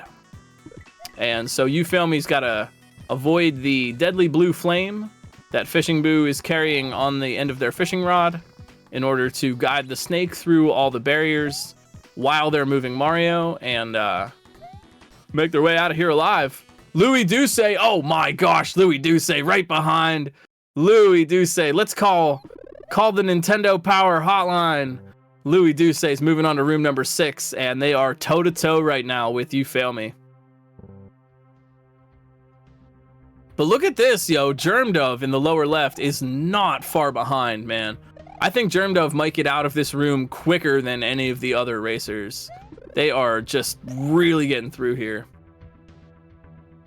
As far as I've understood it, it's kind of tough to get an AI to play Mario, especially Kaizo, because it's really difficult to explain to the AI what needs to be prioritized, right? How do you objectively measure progress in something like this? Progress is when you move to the right. So the AI wants to prioritize moving to the right however it can. You don't have that with something like this. In addition to that, the number of tricks that kind of you need to like identify and figure out, like, you know what I mean? You'd have to get it to recognize a situation where you need a shell jump, or where you have to bring a shell from another part of the level to do a trick like that. I don't really know quite what the state of the art with algorithms that learn how to play Kaizo is, but the last I checked in, the difficulty was sort of just giving the AI a priority at all. How do you like define progress for the computer? But maybe it's something we may see in the future.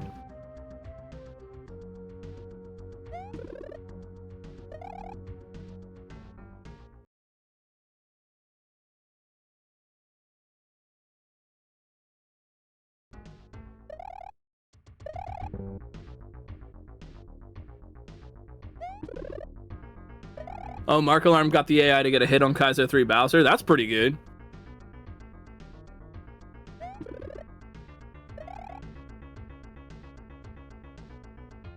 You know, I've kind of like, I've thought about that. It's like if my gameplay could simultaneously be training an AI, and then you would like make an AI that plays with your style. Does that make sense? You know what I mean? Like I could like train a computer, not really to play objectively well, but to play like me. I think that would be kind of interesting, you know?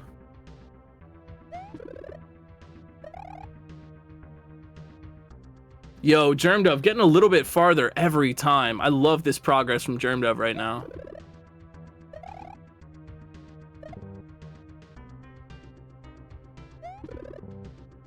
So the coins in a coin snake don't move immediately. They only move if you're holding a direction when the next coin spawns. That's a subtle distinction, but it might be helpful for these racers.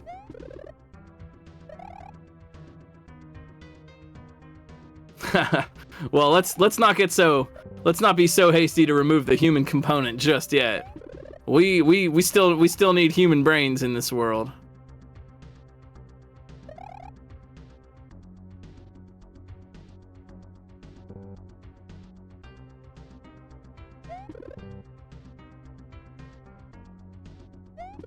Yeah, look at this, Germdove every time. Every time they get a little bit farther. Holy cow. Germ Dove in the lower left here. Boy, they are just running through this section.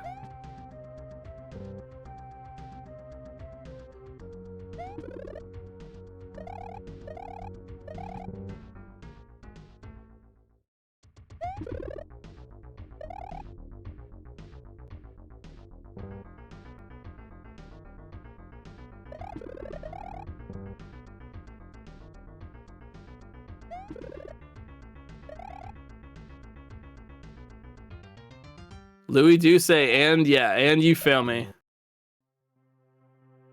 It looks like a lot of the really giga brain cosmic stuff is situated towards the middle of this level, because this area, while challenging, is definitely not as hard as the sections that came before it.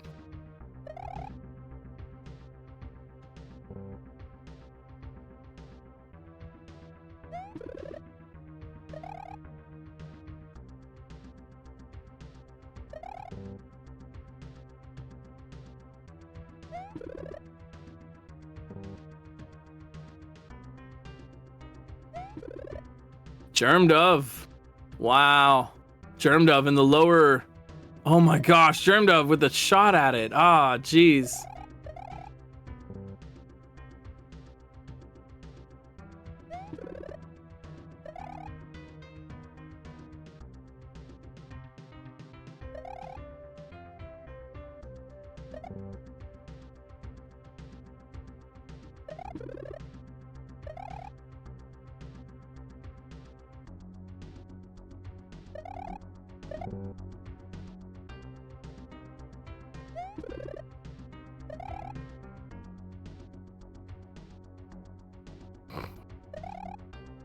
Yeah, that was my understanding of it as well. Proto Pizza was that, like, it's just tough for current models to learn Kaizo. Neural networks just have a hard time with that because it's hard to give a metric to progress.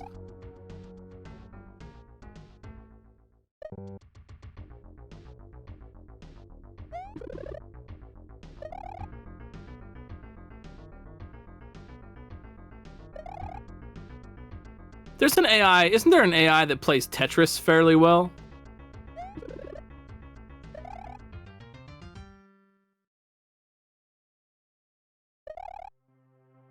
For what it's worth, this also gets into an area where I don't know much about what I'm talking about, so I'm gonna leave it up to the experts here, and yeah, just don't listen to me. I don't really know what I'm talking about.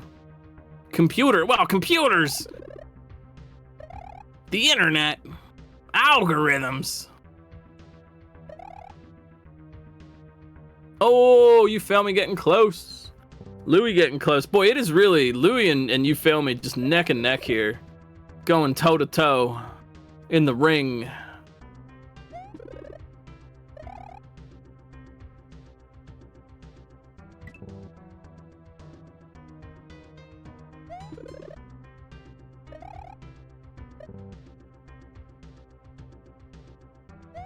Well, I mean, right now, Kaizo is still the domain of our mighty human brains.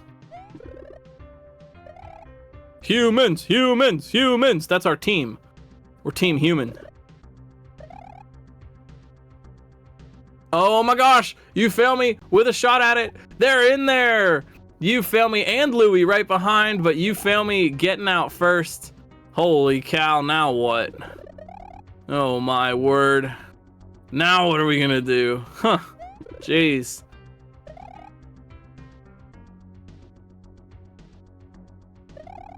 What in the world is Carmen Sandiego?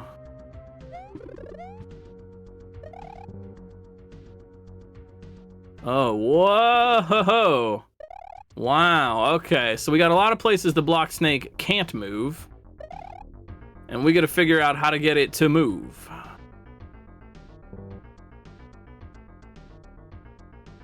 Oh, wow. Now we're riding on the snake and also getting things out of the box? Oh, geez. Yeah, you failed me. Taking a minute to look here. This is room 7. 7 out of 10.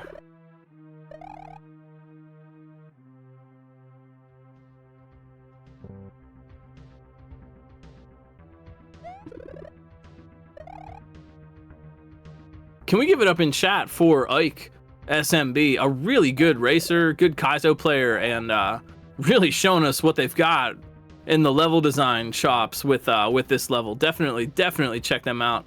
Give them a follow. Check out their Kaizo Monkey Ball run. Man, they really do it all, man. Kaizo and Monkey Ball. Those are two awesome games. Show me a bad game where you roll a marble around. It can't be done. One of the best, consistently best genres in gaming. Literally every marble rolling game on the planet is fun.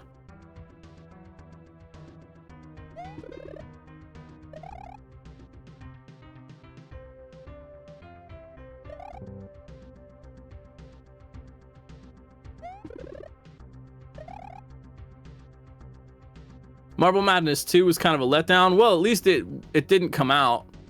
At least, you know what I mean? Like, they knew that. They tried to keep it from the world. They locked it away where no one would ever find it.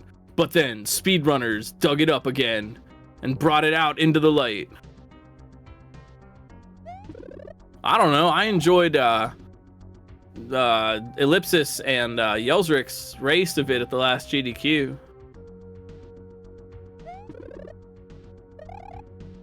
My only gripe with Marble Madness is there's not enough levels.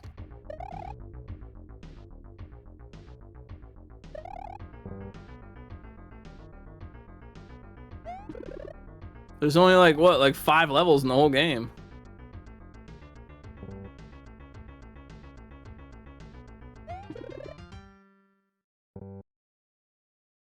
They're good levels, but I mean, come on. At least let there be a boss.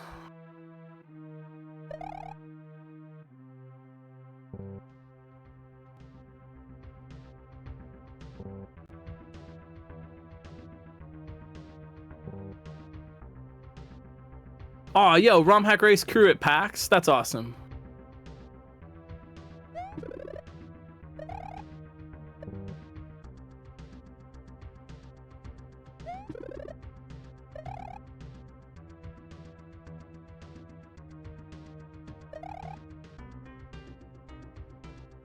Germ Dove. Let's go. They know it, man. You can see it. You can see it in their stride.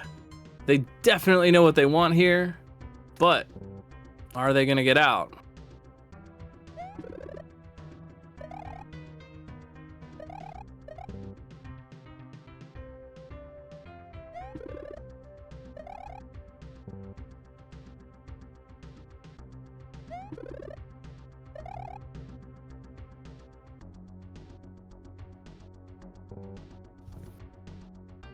So you feel me? He's got to figure out how to hit this P switch.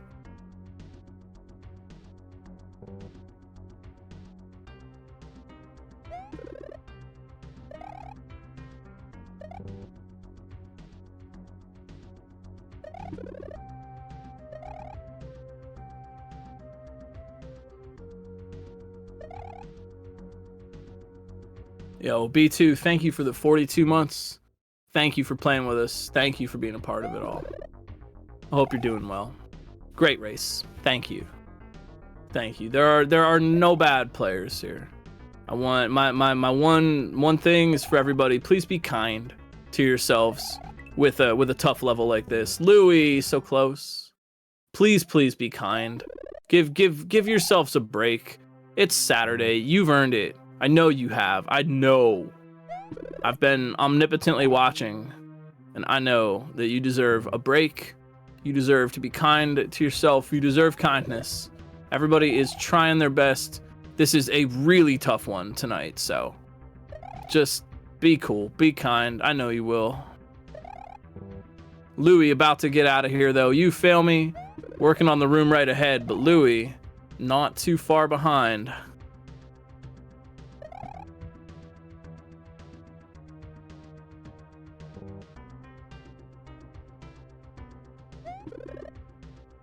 Yeah, that is true. This level takes a relatively obscure mechanic and pushes it to the limit. Yeah. So not only are the racers maybe out of their element a little bit, but they're doing something very challenging out of their element. Louis got the system. Louis got the chance. Louis in the pipe. Let's do it. All right, now we're still toe-to-toe in room number 7. This is Louis Doucet versus You Fail Me on the opposing corners of your screen. There we go, though. You Fail Me figured out how they want to get that P-switch out. Now we're waiting for Germ Dove to catch up, and perhaps Nathan, too. They've also got some good runs.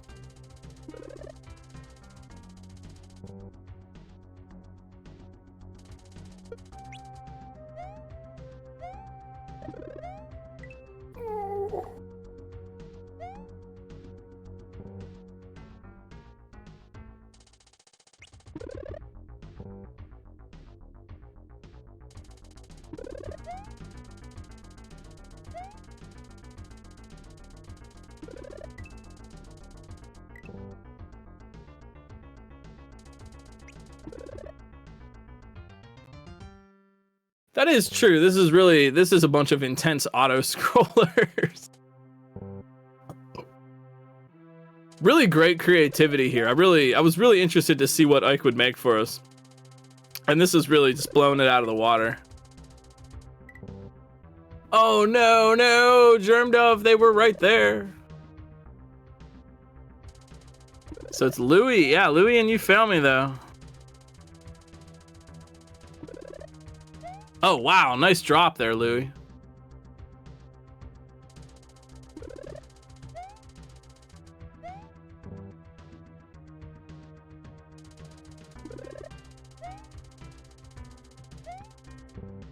A fun extra element to room 7 that isn't really apparent is when the racers hit the question blocks. They leave behind coins which must be collected before the snake gets there. Yeah, because the coin is an object that will stop the snake. So they have to make sure that the path is cleared. Oh, geez, Germ Dove, they are right here, man. Oh, man. Let's get out of these Gigabrain sections and move on to something a little more physically challenging. I hope y'all are having a good time. This is quite a race tonight. A doozy, if you will. But I hope you are enjoying yourselves. If you're having fun, hey, don't forget to boop that follow button. We do these races every Saturday night, 8 o'clock p.m. Eastern Standard Time. We've got a website. We got romhackraces.com, our official RomHack website. If you want to try this level out for yourself or any of the other 279 levels that we have.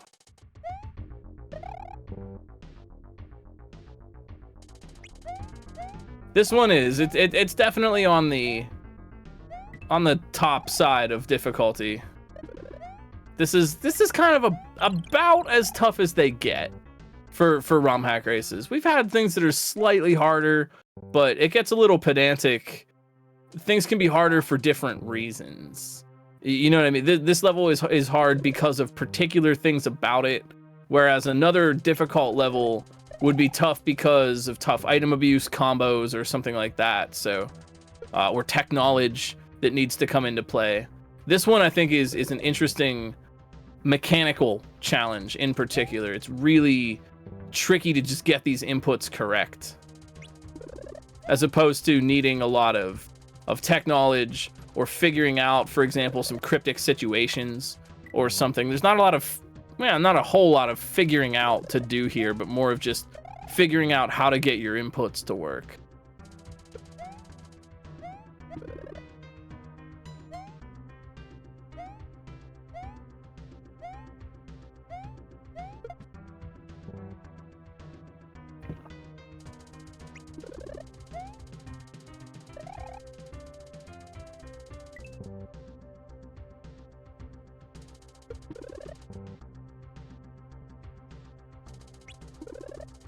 Yeah, technical difficulty versus like mechanical difficulty. Yeah.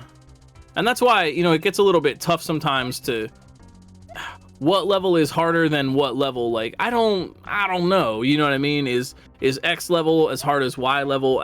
They're kind of two different types of challenge. You know, is it harder to play Is it harder to play Mozart on the piano or Jimi Hendrix on the guitar?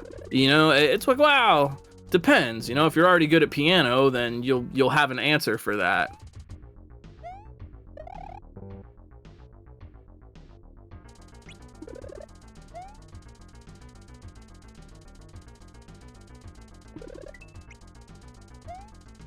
Louis. Louis and you fail me, though. Slowly but surely, making their way through this section. This is room number 7.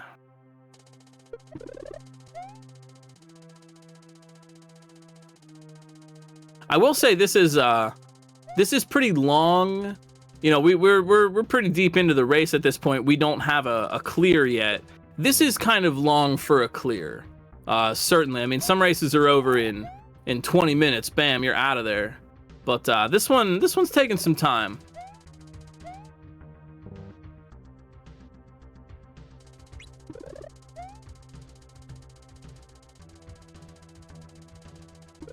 Well, yo, I'm really glad everybody is having fun tonight. This is one of my favorite parts of the week, honestly. I love these races. I love our community and what we do here. Spreading the good word of Kaizo Mario all across the land. Giving you a good show and getting to see some awesome creativity from the makers, skill from the players, hype from the chat, cheese recommendations. We've got it all.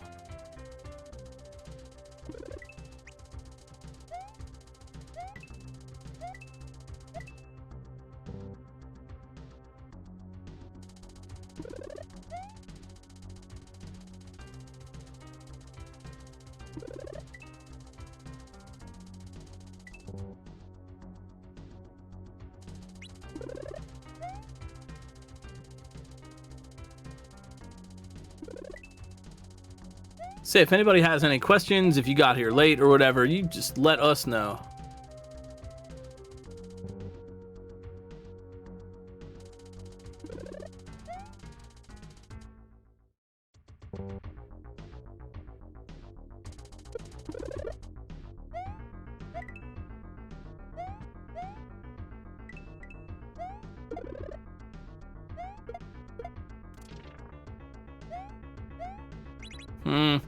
Louis, thinking about a little bit of cheese there, buddy?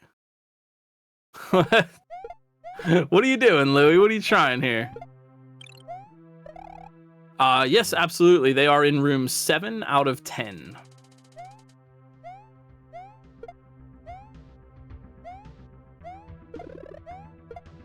Frankly, Plushy Castle, I think your bunnies deserve a grape, no matter what, really.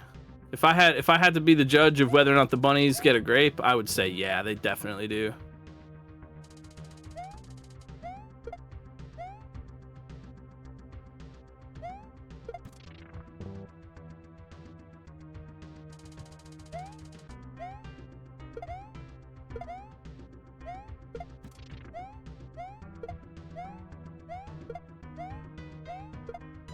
Who's in room 2? They deserve a big shout out for sticking with this and working hard.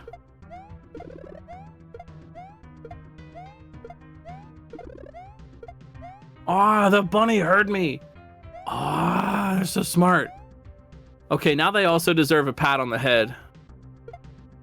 And Louis. Louis Duce here. Thinking way outside the box. What the heck, buddy? What the heck? What was that all about? Got a lot of P-switches there, friend. An abundance. Let him cook. He's cooking up. He's cooking up a big P-switch salad.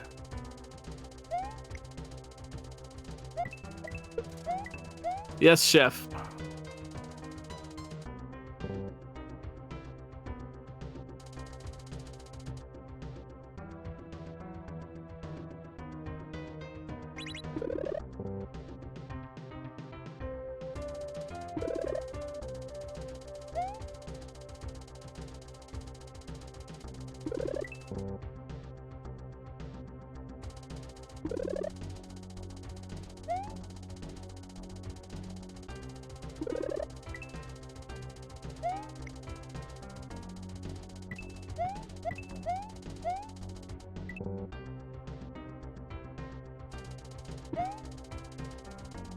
Man, what a challenge. What a good level, man. Holy cow.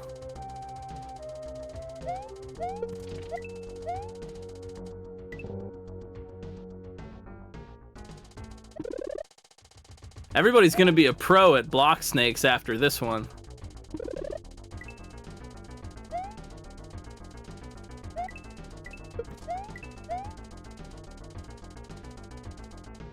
You feel me, just needs to get that last block.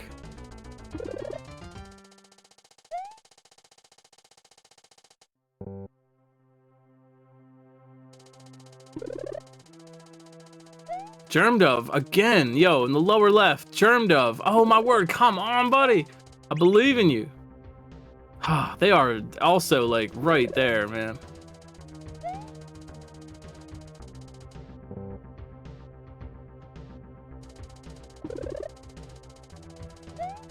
Yeah, Doc, to reiterate what Doc is saying, to be clear, we don't begrudge anyone for dropping early or calling it midway. We know these levels are commitments. Not everyone can give as much time as they need. As long as people are playing because they're still having fun, we're happy. We don't want anyone to feel trapped in a level that they aren't having fun with. That is absolutely, positively the case. I mean, these levels are tough. Like I said, we have levels for, we got levels for Louis. Oh my word. I looked away for 1 second and there we go. Louis Duce taking the lead here in room number 8 out of 10. And here is something Louis ought to know pretty well. I think we could maybe see a one-shot here. Oh my gosh, we could see a one-shot on this room. Louis Duce, they've got everything they need, but can they get the P-switch active under their feet and make it into that pipe? Oh, smart. Oh, that was smart though. Oh, that was smart though. Oh, geez. Oh, Louis, that was so good. That was smart.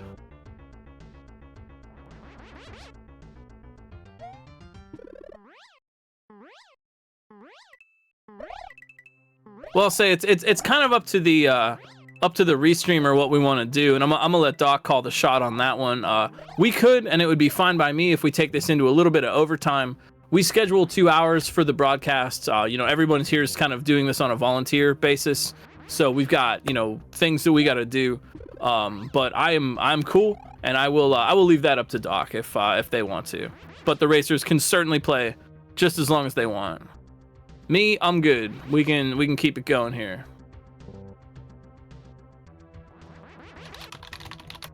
Yeah, it looks like we're gonna take it. We're gonna do an old Space Jam. So put your hands in the air if you feel fine. We're gonna take it into overtime. Welcome to the Space Jam. You know, actually, if you want to go to the Space Jam, my advice to you is to not even bother. If you listen to those lyrics in the original Space Jam song, there is so much stuff you have to do in order to get to the Space Jam. You got to wave your hands in the air if you feel fine. You got to get on up. You come on, get up. It's time to slam now. Come on, get down. You got to get up. You got to get down. You got to get Louis. What the heck, buddy? What the heck? Louis Duce, you need flight, though. Oh, that was such a good cheese attempt. Oh, man. Louis Duce, using the P-switch. When you are touching the P-switch, you're standing on the ground. When you're standing on the ground, you can enter a pipe. That is a very Kaizo way to do that. Unfortunately, in order to get the H at the end of this section, they need to have flight going into the pipe. So yeah, some Giga Brain anti-cheese there from Ike, making sure that you actually do the obstacle the correct way. You fail me up in the in the lower right, getting pretty close here. That was pretty cheesy. That was some good cheese from Aldi's. Some nice imported Swiss.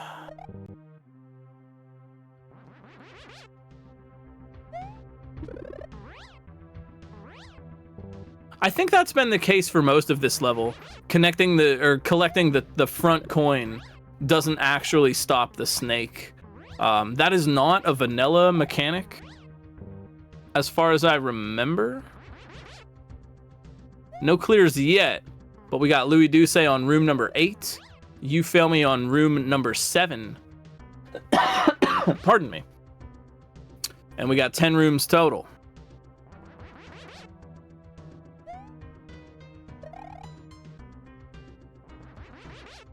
While we're hanging out here, I just want to say again, this has been a big week. We've had a lot of friends helping us out. ROMHack Races is made possible by volunteers and kind members in our community. The testers this week, RB Pimlico, Mason, SMW, Gossip Greg, Sulfur X, Osu Mario Kartman making the clear videos that everyone's getting to watch. Doc on the restream, Fen, Ampersand, D4, and Kelgand helping us out behind the scenes. What's up, Dot? We love our trans comrades on the scouting side of things. Really, really thank you so much for that. This is made up of volunteers and viewers like you. And Louis Duce. Hey, we got him. Louis, now what, buddy? We are on room number 9. Being on top of the leading coin doesn't stop the snake in vanilla? Really? Is that really the case? Huh, okay, I was incorrect. You learn something new about Super Mario World every day. I am literally still, I have played this game since 1992, and I am still learning things about it. I really thought it did. That was false memory, I guess. I really thought it did. So here's Louis, working on room number 9. And it could be that Louis thinks that they might have some cheese for us. It has been a night of cheese attempts, hasn't it? That's the name of my new prog rock band. Attempted Cheese.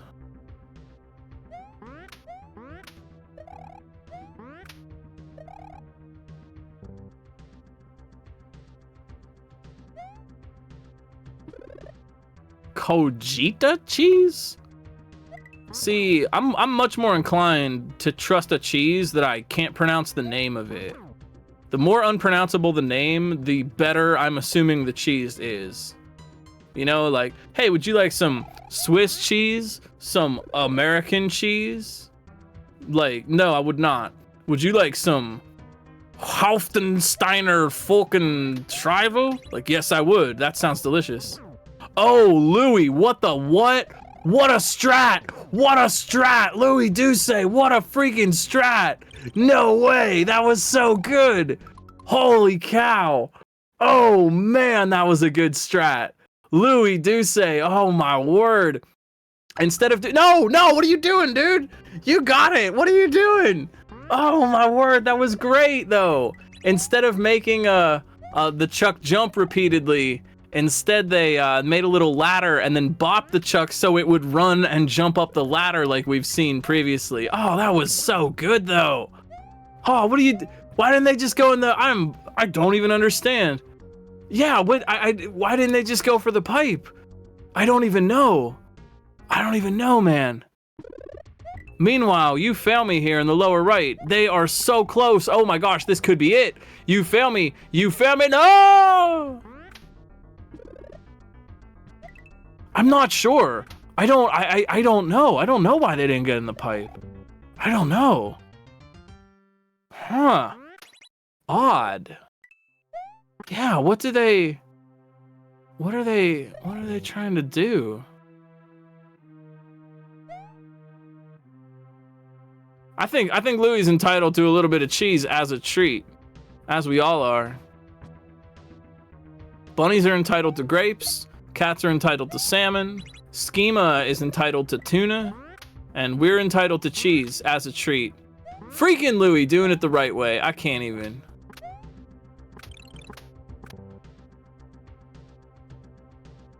Yeah, is there? I'm not even sure. Is there some kind of anti-cheese we're not aware of that Louis is?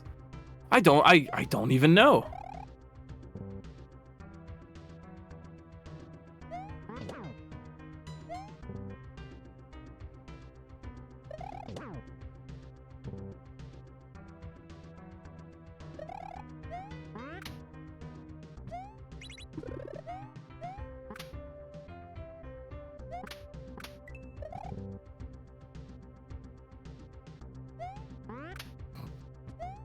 Yeah, I'm not sure. I'm not sure. Huh. Yeah, that'd be funny if Ike didn't even know.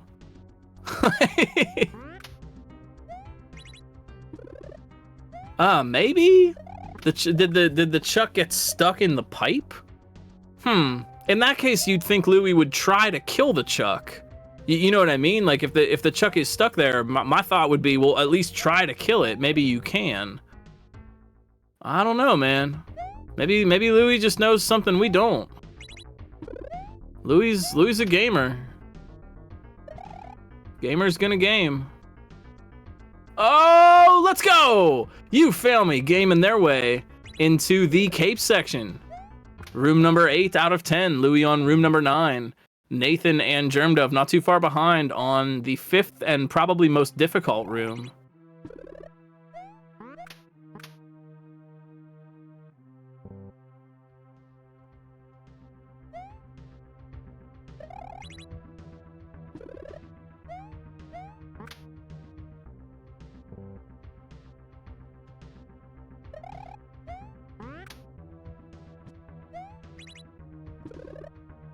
Well, now they're not even going for that strat again.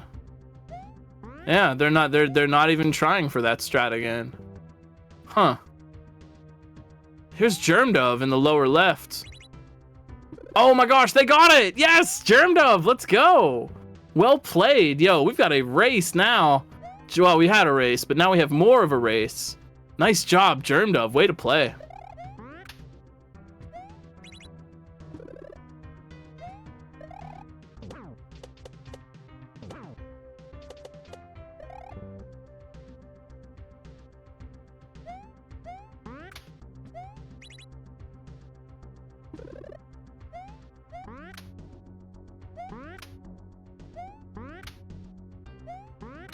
Okay, and there's Louie navigating all the way up. Yeah, and they get in. So Louie do say, this is it, the 10th and final room. Oh, and it's a big boo fight. Let's go. Looks like You Fail Me in the lower right, not too far behind. It could still be anybody's game here. Oh, You Fail Me, what a smart play there, friend. Maintaining flight speed. If you enter a pipe with takeoff meter, you will have takeoff meter on the other side. That's how they can exit the pipe while flying. And there's You Fail Me, one room behind. So it's it's You Fail Me versus Louie right now. Germdove though, room number 6, Nathan MG, room number 5. Oh, this is cool. They need to guide the coin snakes.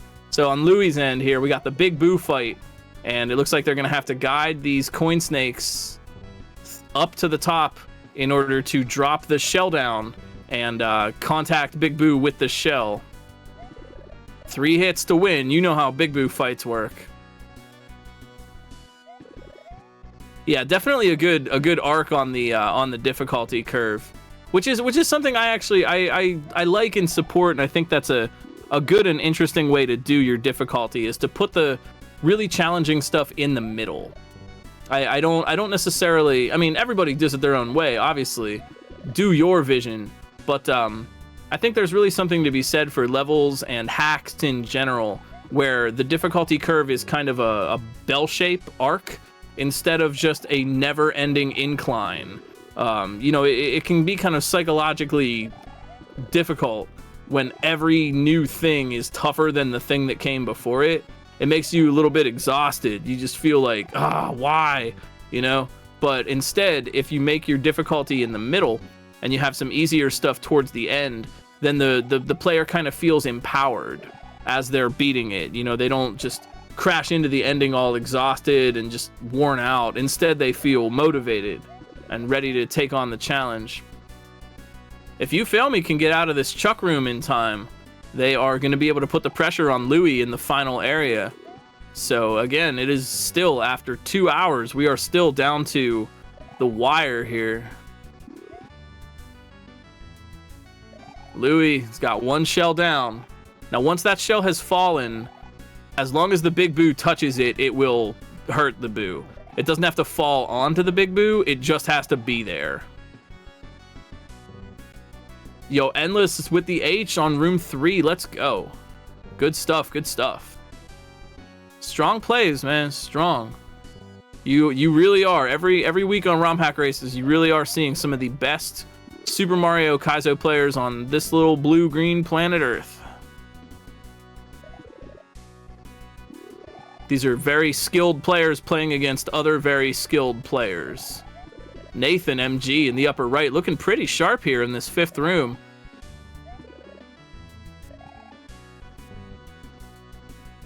But the pressure's on now for You Fail Me.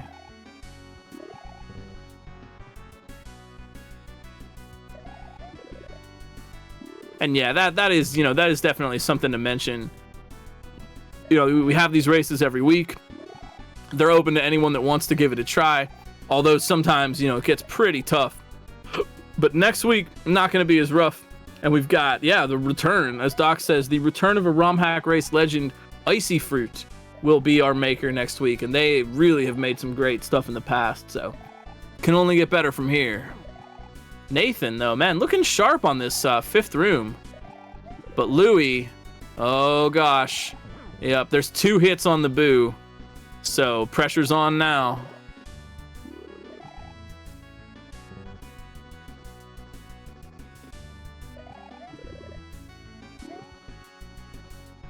You Feel Me, I think, also has the capacity to figure out the really cosmic brain strat that Louis did here. Let's see what they do. Oh, geez. Yeah, Louis, though, getting spicy.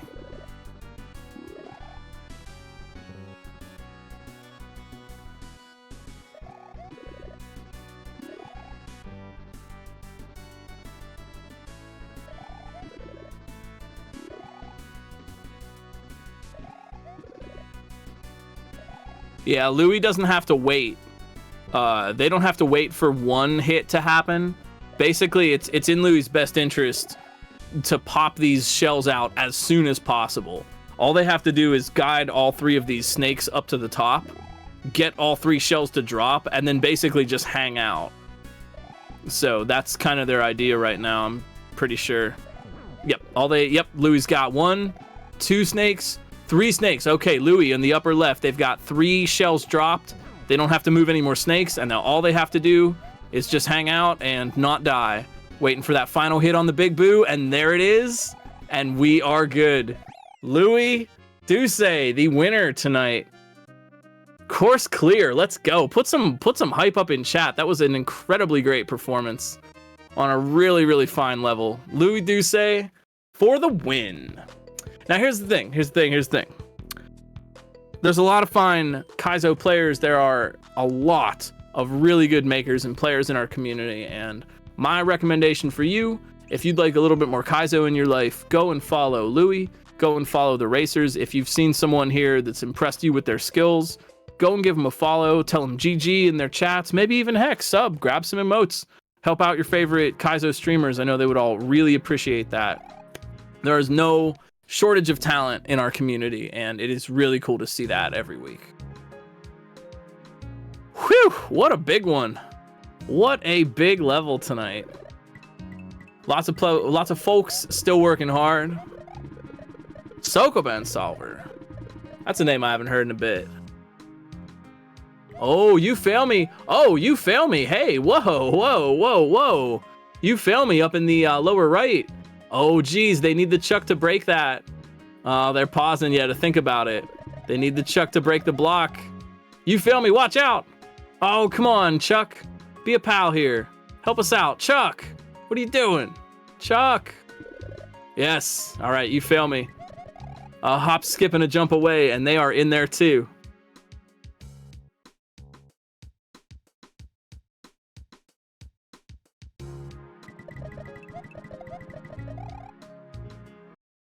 So it's been You Fail Me and Louis toe to toe all evening.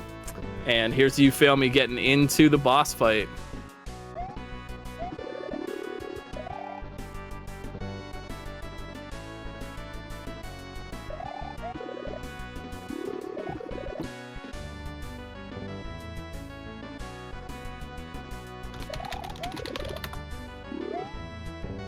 All right, we're gonna stick it here. We got a little bit of OT for you We're going to stick it here through You Fail Me. I'm going to celebrate their clear. While we're doing that, though, I want to thank, again, Dr. No, giving your time up. Doc has done so much for the ROM Hack Race community, for the SMW Central community. The new SMW Hall of Fame, if you haven't checked that out yet, that's a massive project that Doc spearheaded along with a lot of us. Check that out. It's really, really cool. Play some hacks you might not have even heard of from the 2018 and 2023 classes that we just added.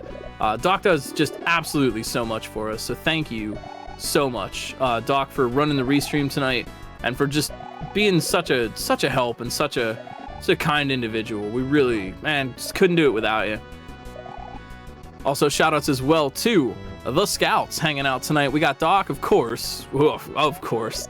We got Fen always helping out, and what's up, Dot? And we love our trans comrades. So do they. Our testers this week, of course. Shout those names out again. RB Pimlico, Mason SMW, Gossip Greg, Salt for X, and Osu Mario Cartman made us the clear videos. Really, really appreciate that. If you're all at all interested in joining the ROM Hack Race community, you can go to romhackraces.com and jump on our Discord server from there. We also have a lot of patches for previous levels, and Germ Dove? Why was Germ Dove not getting hit by that fishing boo? That was really odd. Did anyone else see that? Wait, what in the heck? Yo, what? Sometimes that fishing boo flame is literally passing right through Mario. I've never seen that. What the heck's going on with that? Did anyone else see that? What the heck? Is that some kind of weird thing we've never heard of before? What in the world? Did we? Yeah, I don't even know. I don't even know. That's brand new.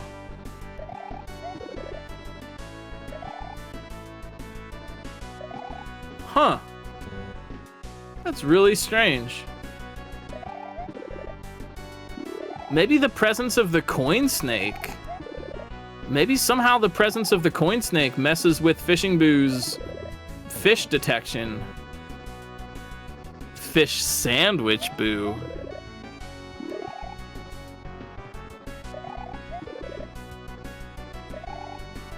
It's a sprite slot thing. Ah, okay.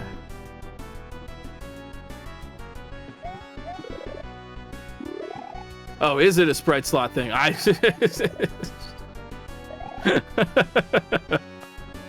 Well, that's a question I'm less equipped to answer. 2 shells for You Fail Me. They've got one more they've got to unlock. Oh, looks like they got it. So one more hit. All You Fail Me has to do is hang out here and not die. Got him. GG. Really good clears. Look at that. Look at how consistent over 2 entire hours, and it comes down to a matter of a couple of minutes. That's how really good these racers are and how well matched a lot of these racers are. Man, great stuff tonight. Really great stuff tonight. But it is 10 past the hour. We have been on for quite some time. Thank you for hanging out for this one tonight. Don't forget about the website. Don't forget about the Discord server if you want to hang out and talk shop with us. Get that base ROM for your next ROM hack project, and join our community if you want to be a part of that. We are going to throw you over to a raid. We're going to go say hey to Germdove. Thank you for being a part of this tonight. Thank you again. All the volunteers, the scouts, the restreamer, heck, everybody. We will see you again, hopefully, next week. Thank you, Ike, of course, for making this. Check out that Kaizo Monkey Ball run from SGDQ 2023.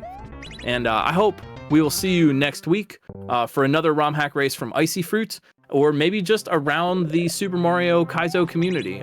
See you on Twitch.